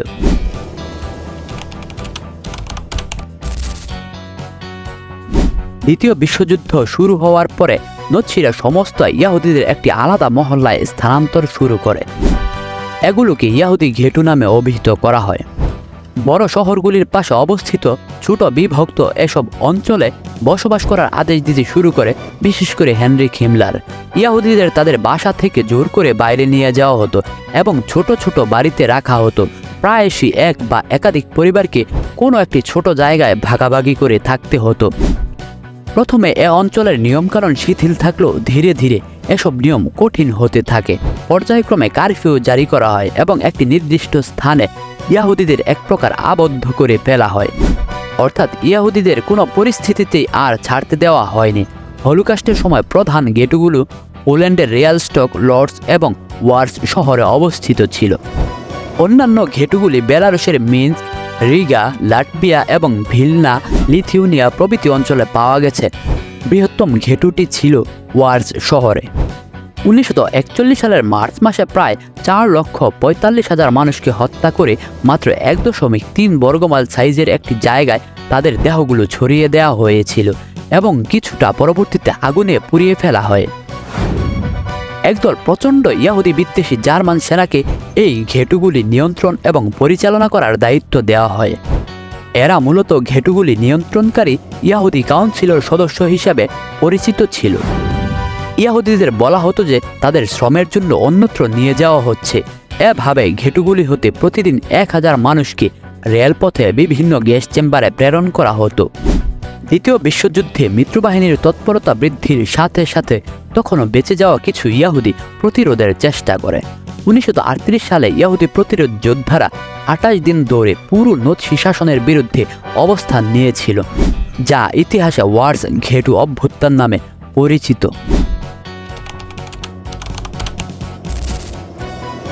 এমন অনেকেই আছেন যারা সমস্ত নৎসি শিবিরকে কনসেন্ট্রেশন ক্যাম্প হিসেবে উল্লেখ করে থাকে, কিন্তু বাস্তবে সেখানে বিভিন্ন ধরনের শিবির ছিল, যার মধ্যে কনসেন্ট্রেশন শিবির, নির্মূল শিবির, শ্রম শিবির, যুদ্ধবন্দী শিবির এবং ট্রানজিট ক্যাম্প।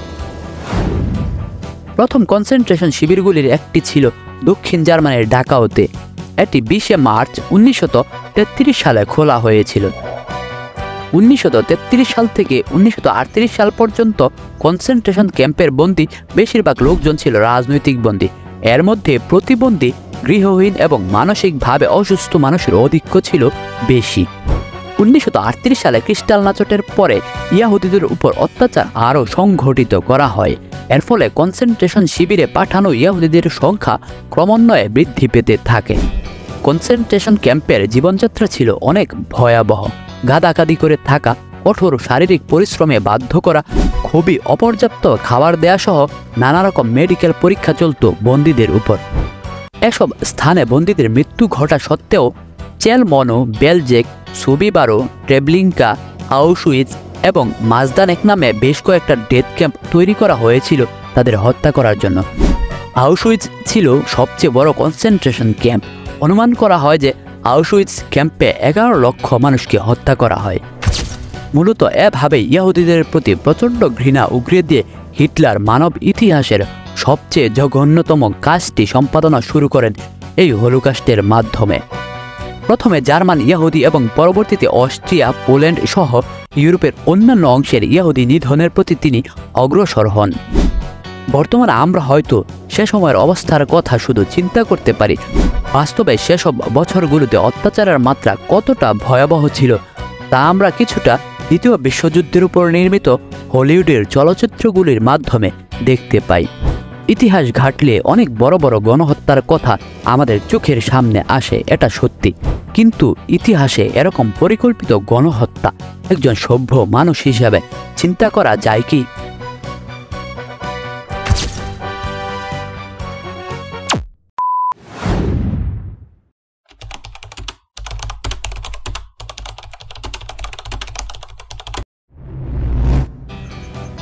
দ্বিতীয় বিশ্বযুদ্ধের চাঞ্চল্যকর সব ঘটনার একটি ছিল আমেরিকার বিমান ঘাঁটি পার্ল হারবারে জাপানের অতর্কিত আক্রমণ এবং এরই জের ধরে দ্বিতীয় বিশ্বযুদ্ধে আমেরিকার নাম লেখানো। অথচ 1941 সালের এই আক্রমণের আগে দ্বিতীয় বিশ্বযুদ্ধে আমেরিকার সরাসরি তেমন কোনো হস্তক্ষেপ ছিল না। কি এমন হলো যাতে জাপান হঠাৎ করে সিদ্ধান্ত নিল আমেরিকায় আক্রমণ করার? আর কেই বা জানতো এই আক্রমণের পরিণতি হিসেবে নিশ্চিহ্ন হয়ে যাবে জাপানের দুটো জনবহুল শহর? পার্ল হারবার আক্রমণের মূল কারণ জানার জন্য আমাদের ফিরে যেতে হবে আরও 10 বছর আগে, 1930 সালের বিশ্ব অর্থনৈতিক মন্দার সময়ে।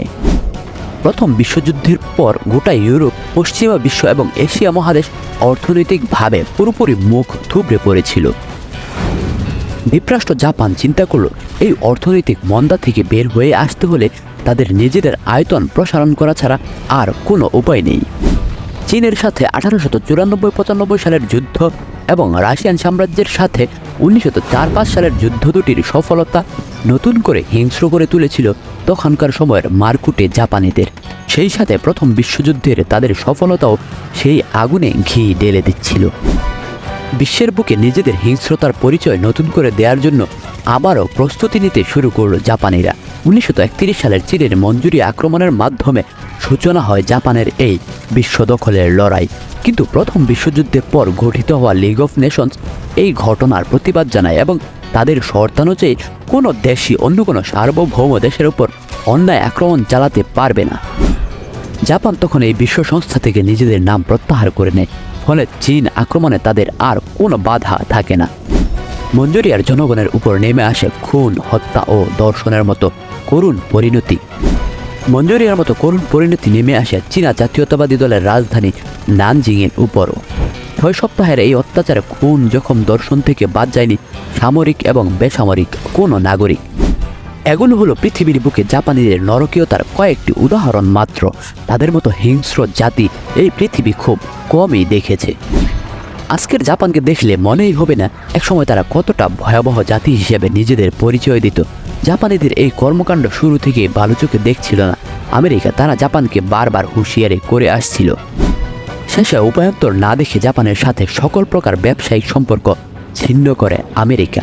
এর ফলে জাপান আমেরিকা থেকে বিমানের সরঞ্জামাদি, অন্যান্য দাতব বস্তু এবং তেল ক্রয় করা থেকে বঞ্চিত হচ্ছিল। এরই মধ্যে তখন দ্বিতীয় বিশ্বযুদ্ধ শুরু হয়ে গিয়েছে। আমেরিকা আশা করেছিল এই বাণিজ্যিক নিষেধাজ্ঞার ফলে জাপানের এই হিংস্র মনোভাব অনেকটাই নিস্তেজ হয়ে পড়বে, কিন্তু বাস্তবে হয়েছিল তার উল্টো। 1940 সালে জাপান অক্ষশক্তির দুটো পরাক্রমশালী দেশ জার্মানি এবং ইতালির সাথে মিলে যুদ্ধ করার ঘোষণা দেয়। এর মধ্য দিয়ে জাপান সরাসরি দ্বিতীয় বিশ্বযুদ্ধে প্রবেশ করে। এরই মাঝে জাপান এবং আমেরিকার অনেক বৈঠক হয়েছে বাণিজ্যিক নিষেধাজ্ঞা প্রত্যাহারের ব্যাপারে, কিন্তু এর কোনোটি সফলতার মুখ দেখেনি। জাপানের কাছে আমেরিকার সাথে সরাসরি যুদ্ধে লিপ্ত হওয়া এক প্রকার নিশ্চিত হয়ে গিয়েছিল। এশিয়ার জনগণের উপর পশ্চিমাদের প্রভাব কখনোই ভালো চোখে দেখা হতো না। তার উপর বিশ্বের দরবারে নিজেদের প্রভাব টিকিয়ে রাখার জন্য যুদ্ধ ছাড়া আর কোনো পথ খোলা ছিল না জাপানের কাছে। তাই আর কোনো পথ না দেখে জাপান সিদ্ধান্ত নিয়েই নেয় আমেরিকা আক্রমণ করার। ডিসেম্বর 1941 সাল, প্রশান্ত মহাসাগর উপকূলে আমেরিকার প্রধান নৌঘাঁটি পার্ল হারবার। হাওয়াই থেকে 4000 মাইল দূরবর্তী জাপান থেকে আক্রমণ আসতে পারে এমন কোনো ধরনের চিন্তা কেউ করেনি। তাই অনেকটা অরক্ষিত ছিল এই বিমান ঘাঁটি। এটাই জাপানের জন্য সহজ করে দেয় পার্ল হারবারে আক্রমণের জন্য। অ্যাডমিরাল ইয়ামামোটো কয়েক মাস ধরে নীল নকশা তৈরি করেন পার্ল হারবারে আক্রমণের। হাওয়াই অঙ্গরাজ্য দখল করে নিলে প্রশান্ত মহাসাগর উপকূলে প্রভাব বিস্তার করা জাপানের জন্য সহজ হয়ে যাবে, আর সেই সাথে খুলে যাবে দক্ষিণে অগ্রসর হবার এক সুন্দর সুযোগ। 7 ডিসেম্বর 360টি বোমারু বিমান নিয়ে যুক্তরাষ্ট্রের পার্ল হারবারে আক্রমণ চালায় জাপানি বিমান বাহিনী। হঠাৎ এই আক্রমণের জন্য মোটেও প্রস্তুত ছিল না আমেরিকার নৌবাহিনী। 300টিরও বেশি যুদ্ধবিমান ধ্বংস হয়ে যায় এই আক্রমণে। আমেরিকার 8টি যুদ্ধ জাহাজই পড়ে আক্রমণের মুখে।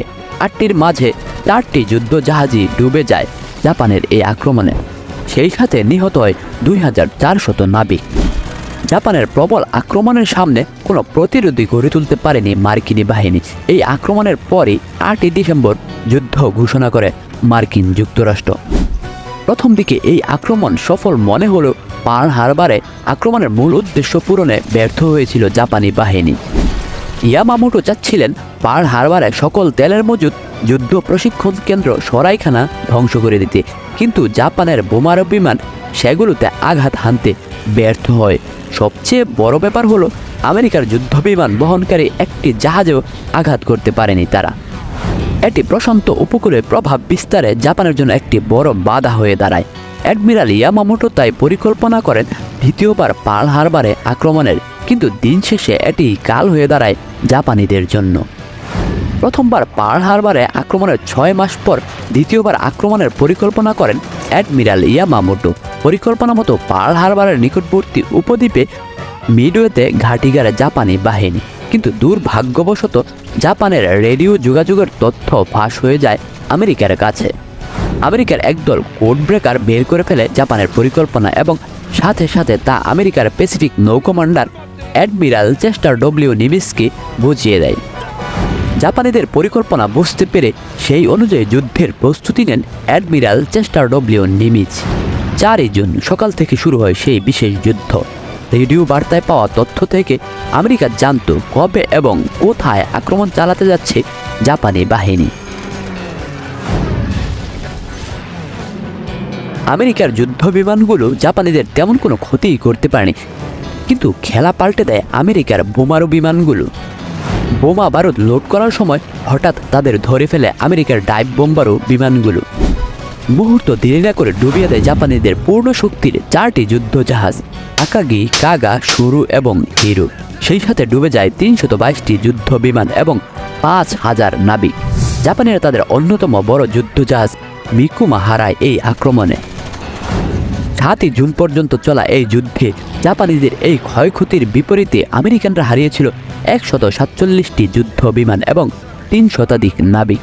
কিন্তু মিডওয়েতে জাপানিদের এই বিশাল পরাজয় পাল্টে দেয় পুরো দ্বিতীয় বিশ্বযুদ্ধের গতিপথ, বদলে দেয় উভয় পক্ষের পুরো যুদ্ধ পরিকল্পনা। ইতিহাসের পাতায় এই ঘটনাকে লেখা হয় ব্যাটল অফ মিডওয়ে নামে। পরবর্তীতে 1945 সালে জাপানের হিরোশিমা এবং নাগাসাকিতে আমেরিকার পারমাণবিক বোমা হামলা চালালে পরাজয় মেনে নিতে বাধ্য হয় এক সময়ের পরাক্রমশালী জাপান।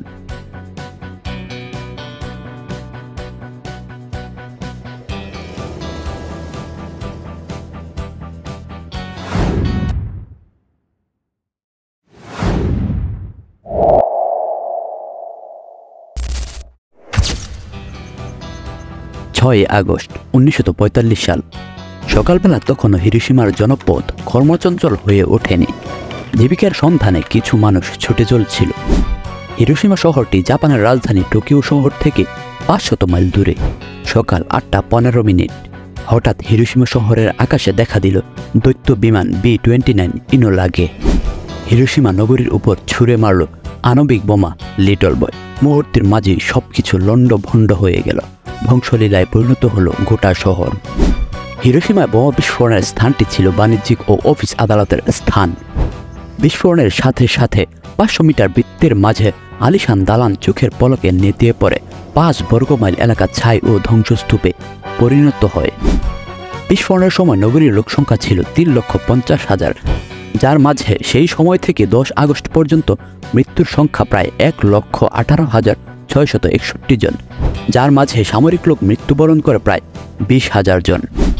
হিরোশিমা প্রিফেকচারাল স্বাস্থ্য বিভাগের অনুমান বিস্ফোরণের দিনে মারা গেছে তাদের মাঝে 60% ফ্লাশ বা অগ্নিশিখা পোড়া পতনশীল ধ্বংসাবশেষ থেকে 30% এবং অন্যান্য থেকে 10%।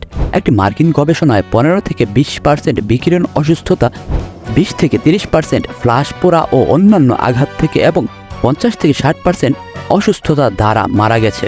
উভয় শহরে মৃতের অধিকাংশই ছিল বেসামরিক নাগরিক।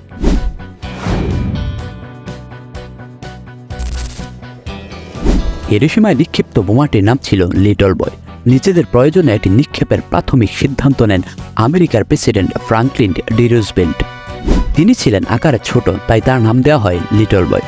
কিন্তু বোমা হামলার নির্দেশ দেন তৎকালীন প্রেসিডেন্ট হেনরি ট্রুম্যান। বোমা বহনকারী বিমানটি ছিল B-29 সুপার ফোর্ট্রেস এনোলা গে, আর সেই বিমানের পাইলট ছিলেন কর্নেল পল। এটি ছিল প্রথম আণবিক বোমা যা অস্ত্র হিসেবে ব্যবহৃত হয়।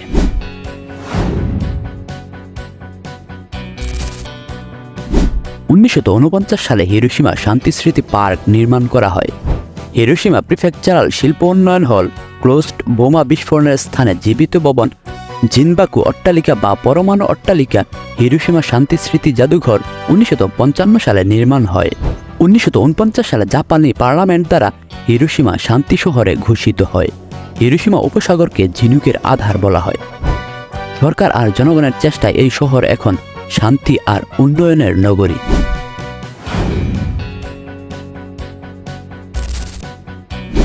জাপানের আরেকটি ব্যস্ত শহর নাগাসাকি। 9 আগস্ট 1945 সাল, স্থানীয় সময় রাত 3:47। নগরীর সবাই তখন গভীর ঘুমে বিভোর। সেই ঘুম থেকে অনেকেই চিরনিদ্রায় চলে গিয়েছে। হিরোশিমার পুনরাবৃত্তি হলো নাগাসাকিতে। নিক্ষিপ্ত হলো আরেকটি আণবিক বোমা, ফ্যাটম্যান। নিমেষে ঘুমন্ত নগরীকে পরিণত করল মৃত্যু নগরীতে।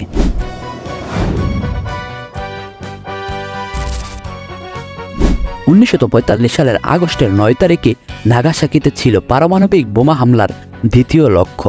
আনুমানিক 40,000 মানুষ বোমা হামলায় নিহত হয়েছে, পাশাপাশি 74,909 জন আহত। এই বোমা ছিল লিটল বয় থেকেও বেশি ধ্বংসাত্মক, কিন্তু হিরোশিমার মতো বাণিজ্যিক এলাকায় না ফেলা হয় একটি উপত্যকায়, তবুও ক্ষতি ছিল একই পরিমাণ। প্রাচীনকাল থেকে নাগাসাকি উন্নয়ন ও আধুনিক নগরী ছিল। সরকার আর জনগণের চেষ্টায় এই ভয়াবহ হামলার পরেও ঘুরে দাঁড়িয়েছে এই নগরী।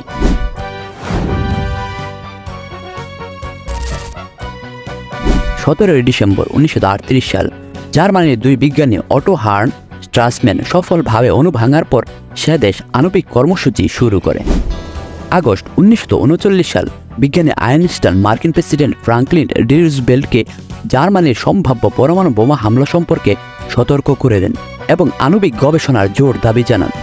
জুন 1942 সাল, পদার্থবিজ্ঞানী রবার্ট ওপেনহেইমারের নেতৃত্বে ম্যানহাটন প্রকল্পের আওতায় গোপনে আণবিক কর্মসূচি শুরু করেন।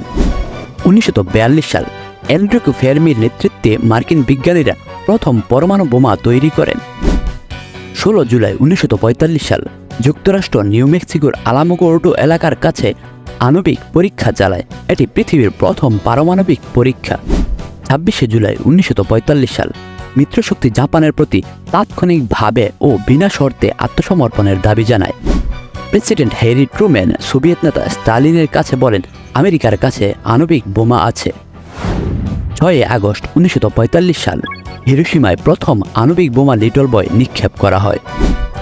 9 আগস্ট 1945 সাল, নাগাসাকিতে দ্বিতীয়বারের মতো আমেরিকা পারমাণবিক বোমা নিক্ষেপ করে। 15 আগস্ট 1945 সাল, সম্রাট হিরোহিতো রেডিও ভাষণে জাপানি সৈন্যদের আত্মসমর্পণের ঘোষণা দেন।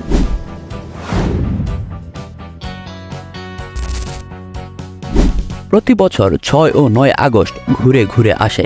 আমেরিকার নির্মমতার কথা জাপানিরা কখনো ভুলতে পারবে না। লিটল বয়ের ধ্বংসযজ্ঞ এতটাই ছিল যে 2 কিলোমিটার এলাকার মধ্যে কাঠের যত স্থাপনা ছিল সবই মাটির সাথে মিশে গিয়েছে। চোখের নিমেষে পুরে ছাই হয়ে গিয়েছে শহরের অধিকাংশ স্থান। 79 বছর পরেও হিরোশিমা নাগাসাকি শহরের মানুষেরা তেজস্ক্রিয়তার দখল কাটিয়ে উঠতে পারেনি। এখনও দেখা যায় তেজস্ক্রিয়তার প্রভাবে পঙ্গুত্ব, বিকলাঙ্গ সহ নানা প্রকার রোগ ব্যাধি। হিরোশিমায় ওই বছর পর্যন্ত মারা যায় 1,80,000 মানুষ, আর নাগাসাকিতে মারা যায় প্রায় 80,000 মানুষ।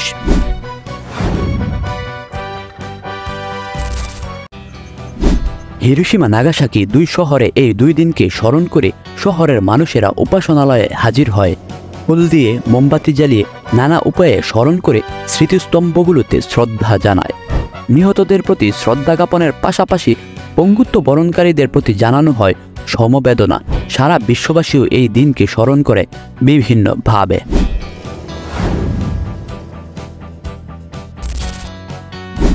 আণবিক বোমা বিস্তার রোধে এনপিটি চুক্তি আন্তর্জাতিকভাবে স্বীকৃত। ইতিমধ্যে যারা এই বোমার অধিকারী তারা অলিখিতভাবে নিউক্লিয়ার ক্লাবের সদস্য। এর নায়ক হলো আমেরিকা, যাতে অন্য কোনো দেশ আণবিক সমরশক্তির অধিকারী হতে না পারে। ইরাক আণবিক বোমা বানানোর ঘোষণা দিতেই হামলা হয় ইরাকে। ইরান সে চেষ্টা করলেও তাদের প্রতি অব্যাহত অবরোধ চলছেই। বিশ্বের সকল দেশের আণবিক শক্তিকে শান্তি ও প্রগতির কাজে লাগানোর উদ্দেশ্যে 1957 সালে প্রতিষ্ঠিত হয় IAEA।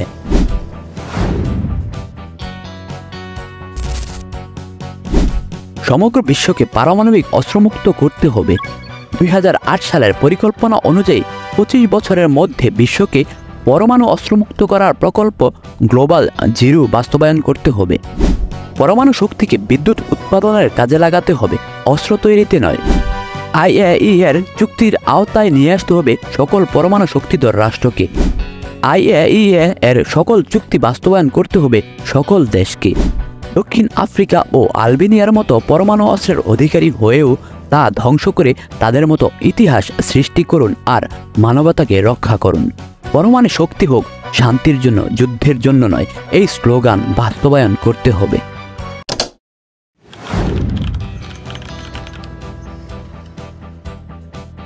স্নায়ুযুদ্ধ মূলত দুটি পরাশক্তির মধ্যে আদর্শিক ও কূটনৈতিক মতবিরোধ। স্নায়ুযুদ্ধ দ্বিতীয় বিশ্বযুদ্ধের পর থেকে 1990 সাল পর্যন্ত স্থায়ী হয় এবং গণতান্ত্রিক আদর্শের জয়ের মধ্য দিয়ে এর অবসান হয়। দ্বিতীয় বিশ্বযুদ্ধের পর যুক্তরাষ্ট্রের গণতান্ত্রিক আদর্শ এবং সোভিয়েত ইউনিয়ন সমাজতান্ত্রিক রাষ্ট্র প্রতিষ্ঠার জন্য তাদের মধ্যে যে দ্বন্দ্বের পরিবেশ সৃষ্টি হয় তার ফলে স্নায়ুযুদ্ধ। দুই পক্ষের মধ্যে চরম স্নায়বিক উত্তেজনা তৈরি হয় একে অপরকে চাপে রাখার জন্য, কিন্তু কোনো পক্ষই সরাসরি যুদ্ধে অংশগ্রহণ করে না। মোট কথা, যুদ্ধের পরিবেশ সৃষ্টি করে, তবে কোনো রক্তক্ষয়ী যুদ্ধে জড়ায় না। এইভাবেই দুই আদর্শিক পরাশক্তির মধ্যে দীর্ঘদিন এমন উত্তেজনা বিরাজ করে। মানব সভ্যতার ইতিহাসে দ্বিতীয় বিশ্বযুদ্ধ এক রক্তক্ষয়ী আতঙ্কের নাম। এই বিপর্যয়ের মধ্য দিয়ে লক্ষ লক্ষ মানুষ অনাহারে, অপুষ্টিতে, নানা রকম রোগব্যাধিতে আক্রান্ত হয়ে জীবন অতিবাহিত করতে হয়েছে। এই যুদ্ধে প্রায় 60 থেকে 70 কোটি মানুষ গৃহহীন হয়ে পড়ে। সমগ্র ইউরোপ ধ্বংসযজ্ঞে পরিণত হয়। এছাড়াও প্রায় 8 কোটি মানুষ প্রাণ হারায়। পুরো বিশ্ব অর্থনৈতিকভাবে দুর্বল হয়ে পড়ে। দ্বিতীয় বিশ্বযুদ্ধ শুরুর প্রথম পর্যায়ে অক্ষশক্তি জার্মান, জাপান একের পর এক সাম্রাজ্য বিস্তার করতে থাকে। বলা হয় প্রথম দিকে অক্ষশক্তির জয় জয়কার চলতে থাকে। জাপান যুক্তরাষ্ট্রের পার্ল হারবারে আক্রমণ করার পরে আমেরিকা সরাসরি যুদ্ধে অংশগ্রহণ করে। এরপরই মিত্রশক্তির ক্ষমতা বৃদ্ধি পায়। তারা একের পর এক আক্রমণ করে, যা এক পর্যায়ে জার্মানি ও ইতালির পরাজয় ঘটে। 1945 সালে জার্মান ও ইতালি মিত্রশক্তির কাছে আত্মসমর্পণ করে। দ্বিতীয় বিশ্বযুদ্ধের পর পুরো বিশ্ব দুটি মতবাদের ভিত্তিতে দুই ভাগ হয়ে যায়, সমাজতন্ত্র ও পুঁজিবাদ। এক পক্ষ সমাজতন্ত্রের বলয়ে এবং অন্য পক্ষ পুঁজিবাদের বলয়ে বিকশিত হয়। ইউরোপ পশ্চিম ও পূর্ব ইউরোপ বিভক্ত হয়ে যায়। এইভাবে দ্বিতীয় বিশ্বযুদ্ধের পর পুরো পৃথিবী পুঁজিবাদ ও সমাজতন্ত্র দুই আদর্শে বিকশিত হয়। ব্রিটিশ প্রধানমন্ত্রী চার্চিল ও মার্কিন প্রেসিডেন্ট রুজভেল্ট 1941 সালে আটলান্টিক মহাসাগরে আটলান্টিক সনদপত্র স্বাক্ষর করে। 1942 সালে 26টি দেশের সম্মেলনে জাতিসংঘ কথাটি সর্বপ্রথম ব্যবহার করা হয়। সর্বশেষ 1945 সালে 24শে অক্টোবর জাতিসংঘ প্রতিষ্ঠিত হয়। আটলান্টিক সনদে উল্লেখ করা হয়, সনদে যোগদানকারী সকল দেশ সমান মর্যাদা ও সার্বভৌমত্বের অধিকারী হবে। সকল প্রকার বিবাদ শান্তিপূর্ণ উপায়ে নিষ্পত্তি করা হবে এবং প্রতি দেশের জনগণ তাদের ইচ্ছামতো শাসনতন্ত্র তৈরি করার অধিকার পাবে। দ্বিতীয় বিশ্বযুদ্ধের ভয়াবহ ধ্বংসের সাক্ষী হয়েছে বিশ্বের প্রায় অধিকাংশ দেশ। অংশগ্রহণকারী অধিকাংশ দেশই যুদ্ধের পর অর্থনৈতিক ও সামরিকভাবে ভেঙে পড়েছিল। যুদ্ধের কবল থেকে বেরিয়ে আসতে অনেক সংকট পোহাতে হয়। সেক্ষেত্রে দেখা যায় একমাত্র মার্কিন যুক্তরাষ্ট্রের এই যুদ্ধের ক্ষয়ক্ষতি কম হয়, যা পরবর্তীতে খুব কম সময়ের মধ্যেই অর্থনৈতিক ও সামরিক শক্তি বৃদ্ধি করতে সক্ষম হয় এবং বিশ্বে একমাত্র শক্তিধর রাষ্ট্র হিসেবে আবির্ভাব হয় মার্কিন যুক্তরাষ্ট্রের। দ্বিতীয় বিশ্বযুদ্ধের পর ফ্রান্স ও ব্রিটেন অর্থনৈতিক ও রাজনৈতিকভাবে অনেকটা দুর্বল হয়ে পড়ে। ব্রিটেন তার শক্তি ও সাম্রাজ্য দুটোই হারিয়ে বসে। স্বভাবতই দীর্ঘ যুদ্ধ চলাকালীন সময়ে তাদের কৃষি জমিগুলো অনাবাদি হয়ে পড়ে। এছাড়া ব্রিটিশ পণ্য রপ্তানি বিশ্ববাজার প্রায় বন্ধ হয়ে যায় বললেই চলে। যুদ্ধ পরবর্তীতে পুনর্বাসন নিয়েও নানাবিধ সমস্যা দেখা দেয়, পাশাপাশি তাদের সামরিক শক্তি হ্রাস পায়। সব মিলিয়ে অক্ষশক্তি ব্রিটিশ বিশ্ব রাজনীতিতে পতনের দিকে ধাবিত হয়। অন্যদিকে ফ্রান্সের অবস্থাও ব্রিটিশদের থেকে ভয়াবহ পর্যায়ে। তাদের শিল্প বাণিজ্য ও অর্থনীতিতে বিশৃঙ্খলা সৃষ্টি হয়। এছাড়াও অভ্যন্তরীণ বিভিন্ন সমস্যা দেখা যায়, যার দরুন ব্রিটেনের মতো তাদেরও ক্ষমতা কমতে থাকে।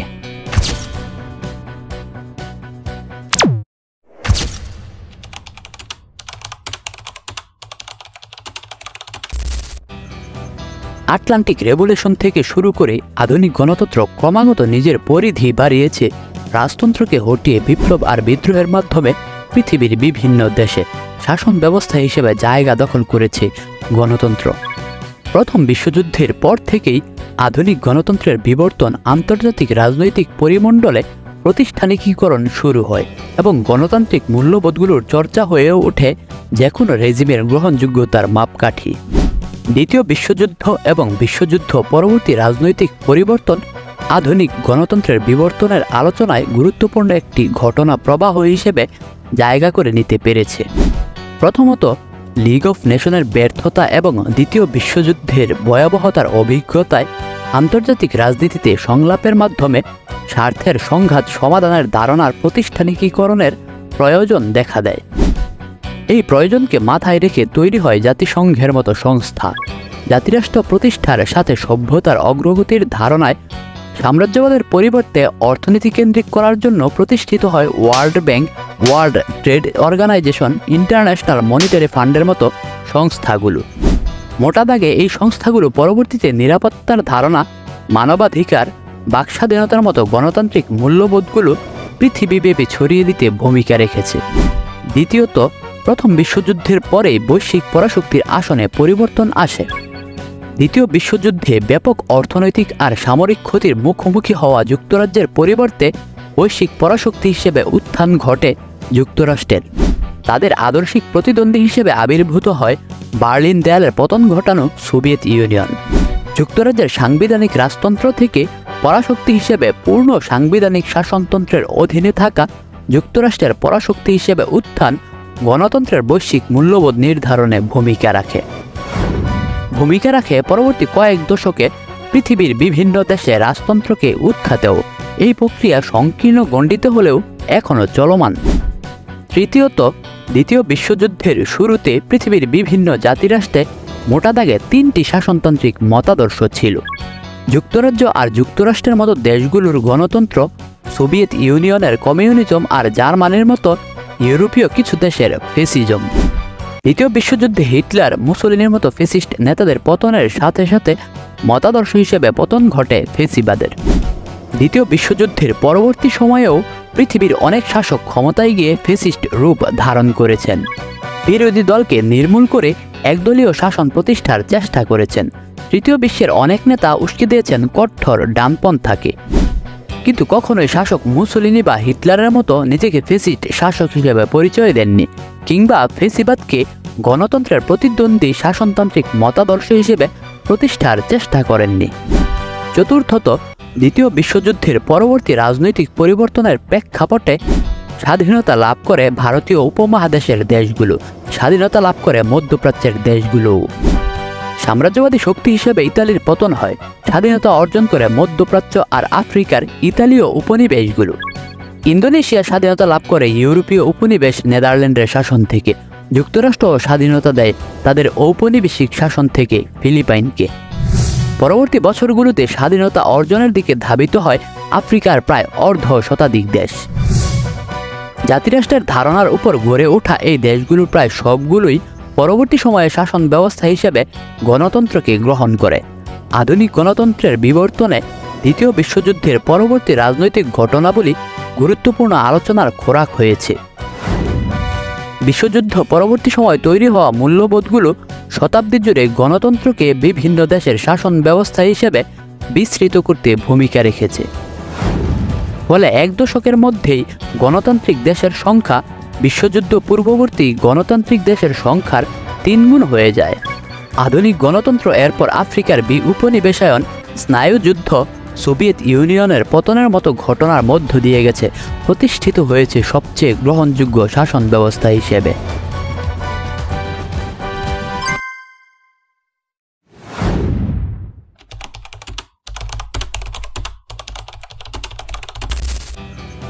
প্রকৃতির রাজ্যে নৈরাজ্য থেকে বাঁচতে মানুষ একতাবদ্ধ হয়ে সামাজিক চুক্তির মাধ্যমে রাষ্ট্র গঠন করে।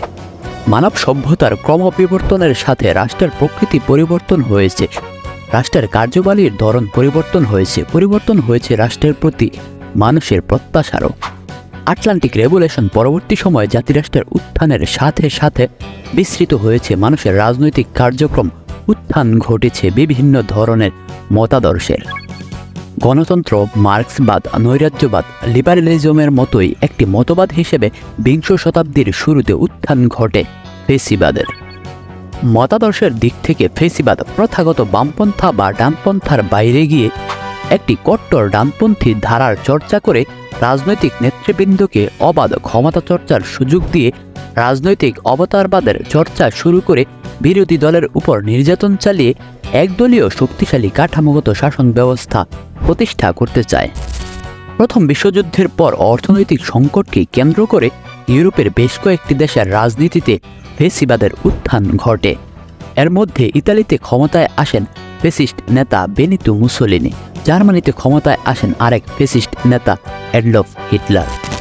দুই নেতাই রাজনীতিতে অসক্রিয় অংশের উপর ভর করে ক্ষমতায় আসেন। কট্টর ডানপন্থী অংশের সাথে রাষ্ট্রীয় বাহিনীর উপর ভরসা করে পুরোপুরি দমন করেন বিরুদ্ধ মতকে। জনগণের সামনে সোনালী অতীতের গল্প ফেলে দীর্ঘায়িত করেন শাসনকে। প্রভাবশালী রাষ্ট্র কর্তৃক দুর্বল রাষ্ট্রকে ভক্ষণ করার যে মানসিকতা ফেসিবাদী শাসকরা ধারণ করে, তাতেই উৎসাহিত হয়ে অ্যাডলফ হিটলার আর মুসোলিনি একের পর এক ইউরোপীয় রাষ্ট্রকে দখলের নেশায় মেতে ওঠেন। শুরু হয় দ্বিতীয় বিশ্বযুদ্ধ। কানাডার টরন্টো বিশ্ববিদ্যালয়ের রাজনীতি বিজ্ঞানের অধ্যাপক সেনাগুনিস্কের আধুনিক গণতন্ত্রের বিবর্তনের ধারাবাহিক আলোচনায় দ্বিতীয় বিশ্বযুদ্ধ ও দ্বিতীয় বিশ্বযুদ্ধ পরবর্তী ঘটনাবলী উঠে এসেছে অষ্টম ঢেউ হিসেবে তার democratic wave in historical perspective আর্টিকেলে। মানব সভ্যতার ইতিহাসে সবচেয়ে বিধ্বংসী আর রক্তক্ষয়ী যুদ্ধ হিসেবে বিবেচনা করা হয় দ্বিতীয় বিশ্বযুদ্ধকে, যাতে জড়িয়ে পড়ে 30-এর অধিক রাষ্ট্র। প্রথম বিশ্বযুদ্ধে পরাজিত জার্মানদের উপর চাপিয়ে দেওয়া অপমানজনক চুক্তির প্রতিশোধ নিতে উগ্র জাতীয়তাবাদী হিটলারের নির্দেশে জার্মান সামরিক বাহিনী শুরুতেই দখল করে অস্ট্রিয়া। সেখানে বসবাসরত জার্মান নাগরিকদের সুরক্ষা দিতে না পারার অজুহাত তোলে। একই অভিযোগে হিটলারের অনুগত সামরিক বাহিনী হামলা চালায় যুগোস্লাভিয়ায়, দখল করে নেয় পুরো দেশ। একই অভিযোগে হিটলারের অনুগত সামরিক বাহিনী হামলা চালায় চেগোস্লাভিয়ায়, দখল করে নেয় প্রায় পুরো দেশ। জার্মানদের জন্য বসবাসযোগ্য জায়গা দখলের চেষ্টায় হিটলারের পরবর্তী শিকার হয় পোল্যান্ড। হিটলারের অস্ট্রিয়া আর চেগোস্লাভিয়া আক্রমণের সময় সামরিক প্রতিক্রিয়া না দেখালেও পোল্যান্ড আক্রমণের পর জার্মানির বিরুদ্ধে যুদ্ধ ঘোষণা করে ব্রিটেন ও জার্মানি। আনুষ্ঠানিকভাবে শুরু হয় দ্বিতীয় বিশ্বযুদ্ধ। এরপর জার্মানি একে একে আক্রমণ করে ডেনমার্ক, নরওয়ে আর বেলজিয়ামেও। নেপোলিয়নের সময় থেকে শুরু হওয়া জার্মান আর ফরাসিদের শত্রুতাকে ব্যবহার করে হিটলার দখল করেন ফ্রান্সকেও। সেখানে শাসন কাজে মনোনীত করেন তার অনুগত পুতুল সরকারকে। বিশ্বযুদ্ধের শুরুর দিকে বন্ধুত্বের পরেও রুশ কমিউনিজম জার্মানে হিটলারের শাসনের জন্য আদর্শিকভাবে হুমকি হতে পারে, এই বিবেচনায় জার্মান বাহিনী আক্রমণ করে রাশিয়াকেও। শেষের দিকে জার্মানি যুদ্ধে জড়িয়ে পড়ে ইতালির বিরুদ্ধে। বিশ্বযুদ্ধের বড় একটা সময় জার্মান সামরিক বাহিনীকে যুদ্ধ করতে হয়েছে যুক্তরাজ্য, যুক্তরাষ্ট্রের মতো সামরিক পরাশক্তির দেশগুলোর বিরুদ্ধেও। এই সর্বাত্মক যুদ্ধে জার্মানদের পতন হয় 1945 সালের মে মাসে সোভিয়েত লাল ফৌজদের হাতে বার্লিনের পতনের মাধ্যমে। যুদ্ধের সমাপ্তির মাধ্যমে ফ্যাসিস্ট শাসনের অবসান ঘটে জার্মানিতে। জার্মানির সাথে দ্বিতীয় বিশ্বযুদ্ধে অক্ষশক্তির দেশগুলোর মধ্যে সবচেয়ে আলোচিত দেশের নাম ইতালি। মুসোলিনির নেতৃত্বে থাকা ইতালি দখলের চেষ্টা করে মিশরকে, আক্রমণ চালায় আফ্রিকার দেশ মাল্টা আর ইরিত্রিয়াতেও। ইউরোপীয় দেশগুলোর মধ্যে আক্রমণের শিকার হয় গ্রিস। জার্মানির সাথে একাত্ম হয়ে ইতালি যুদ্ধ করে মিত্রশক্তির দেশগুলোর বিপক্ষেও। দ্বিতীয় বিশ্বযুদ্ধ শেষ হওয়ার আগেই পক্ষ ত্যাগ করে ইতালি, যোগ দেয় মিত্রশক্তির সাথে। দ্বিতীয় বিশ্বযুদ্ধের সমাপ্তির পর ইতালির রাজতন্ত্রের সমাপ্তি ঘটে। জাতিরাষ্ট্র হিসেবে আত্মপ্রকাশ করে দেশটি। মধ্যযুগের এক বিশাল সময় পুরো বিশ্ব থেকে বিচ্ছিন্ন ছিল জাপান। রক্ষা পেয়েছিল ইউরোপীয় দেশগুলোর সাম্রাজ্যবাদ থেকেও। বিংশ শতাব্দীতে জাপান স্বার্থের দ্বন্দ্বে জড়িয়ে পড়ে চীনাদের সাথে, সাম্রাজ্য বিস্তারের লক্ষ্যে দখল করে কোরিয়াও। 1938 সালে চীন আক্রমণ করে উপনিবেশ স্থাপনের চেষ্টাকে কেন্দ্র করে পশ্চিমা শক্তিগুলোর সাথে বিরোধে জড়িয়ে পড়ে জাপান। যুক্তরাষ্ট্রের নিষেধাজ্ঞা আরোপ করে জাপানের তেল আমদানির উপর আরোপ হয় আরও কিছু বাণিজ্যিক নিষেধাজ্ঞাও। পশ্চিমা শক্তিগুলোর সাথে এই বিরোধকে কেন্দ্র করে 1940 সালের সেপ্টেম্বরে আনুষ্ঠানিকভাবে দ্বিতীয় বিশ্বযুদ্ধে জড়িয়ে পড়ে জাপান। যদিও যুক্তরাষ্ট্রের বিরুদ্ধে সরাসরি যুদ্ধ শুরু হয় পরের বছর ডিসেম্বরে পার্ল হারবারে হামলার মধ্য দিয়ে। রাজতন্ত্রের অদূরদর্শী পদক্ষেপ আর ইউরোপীয় ব্লকে অক্ষশক্তির ব্যর্থতা আত্মসমর্পণে বাধ্য করে জাপানকে। বিশ্বযুদ্ধ পরবর্তী সময়ে জাপানে ব্যাপক শাসনতান্ত্রিক পরিবর্তন আসে। নিরঙ্কুশ রাজতন্ত্রের বদলে জাপানে প্রতিষ্ঠিত হয় সাংবিধানিক রাজতন্ত্র। মিত্রশক্তির দেশগুলোর মধ্যে সবচেয়ে বেশি ক্ষয়ক্ষতির মধ্য দিয়ে গেছে ফ্রান্স। জার্মান সামরিক বাহিনীর কাছে পরাজিত হয়ে পুরো ফ্রান্সই চলে গিয়েছিল জার্মানির পুতুল সরকারের নিয়ন্ত্রণে। পরবর্তী সময়ে ফরাসিরা প্রতিরোধ শুরু করলেও ফ্রান্সের মতো সামরিকভাবে শক্তিশালী দেশের দ্বিতীয় বিশ্বযুদ্ধে সামরিক বিপর্যয় আধুনিক সামরিক ইতিহাসে বিরল। দ্বিতীয় বিশ্বযুদ্ধে এর বাইরেও বিভিন্নভাবে জড়িয়ে গিয়েছিল আরও অনেকগুলো দেশ। যুদ্ধের প্রভাব ছড়িয়ে পড়ে গোটা বিশ্বজুড়েই। মোটা দাগে নির্বিচারে মানুষ হত্যা করেছে যুদ্ধের সবগুলো পক্ষ। বোমায় উড়ে গেছে নগর জনপদ। সাপ্লাই চেইন নষ্ট হয়ে পৃথিবীর বিভিন্ন দেশে তৈরি হয় দুর্ভিক্ষের পরিস্থিতি। ঘটে ইহুদি জাতিকে সমূলে বিনাশের জন্য হলোকাস্টের মতো ঘটনাও। দ্বিতীয় বিশ্বযুদ্ধের বেদনাদায়ক অভিজ্ঞতা বদলে দেয় আন্তর্জাতিক রাজনীতিকে, বদলে যায় রাষ্ট্রীয় আর নাগরিক মূল্যবোধগুলো, আসে শাসনতান্ত্রিক পরিবর্তন।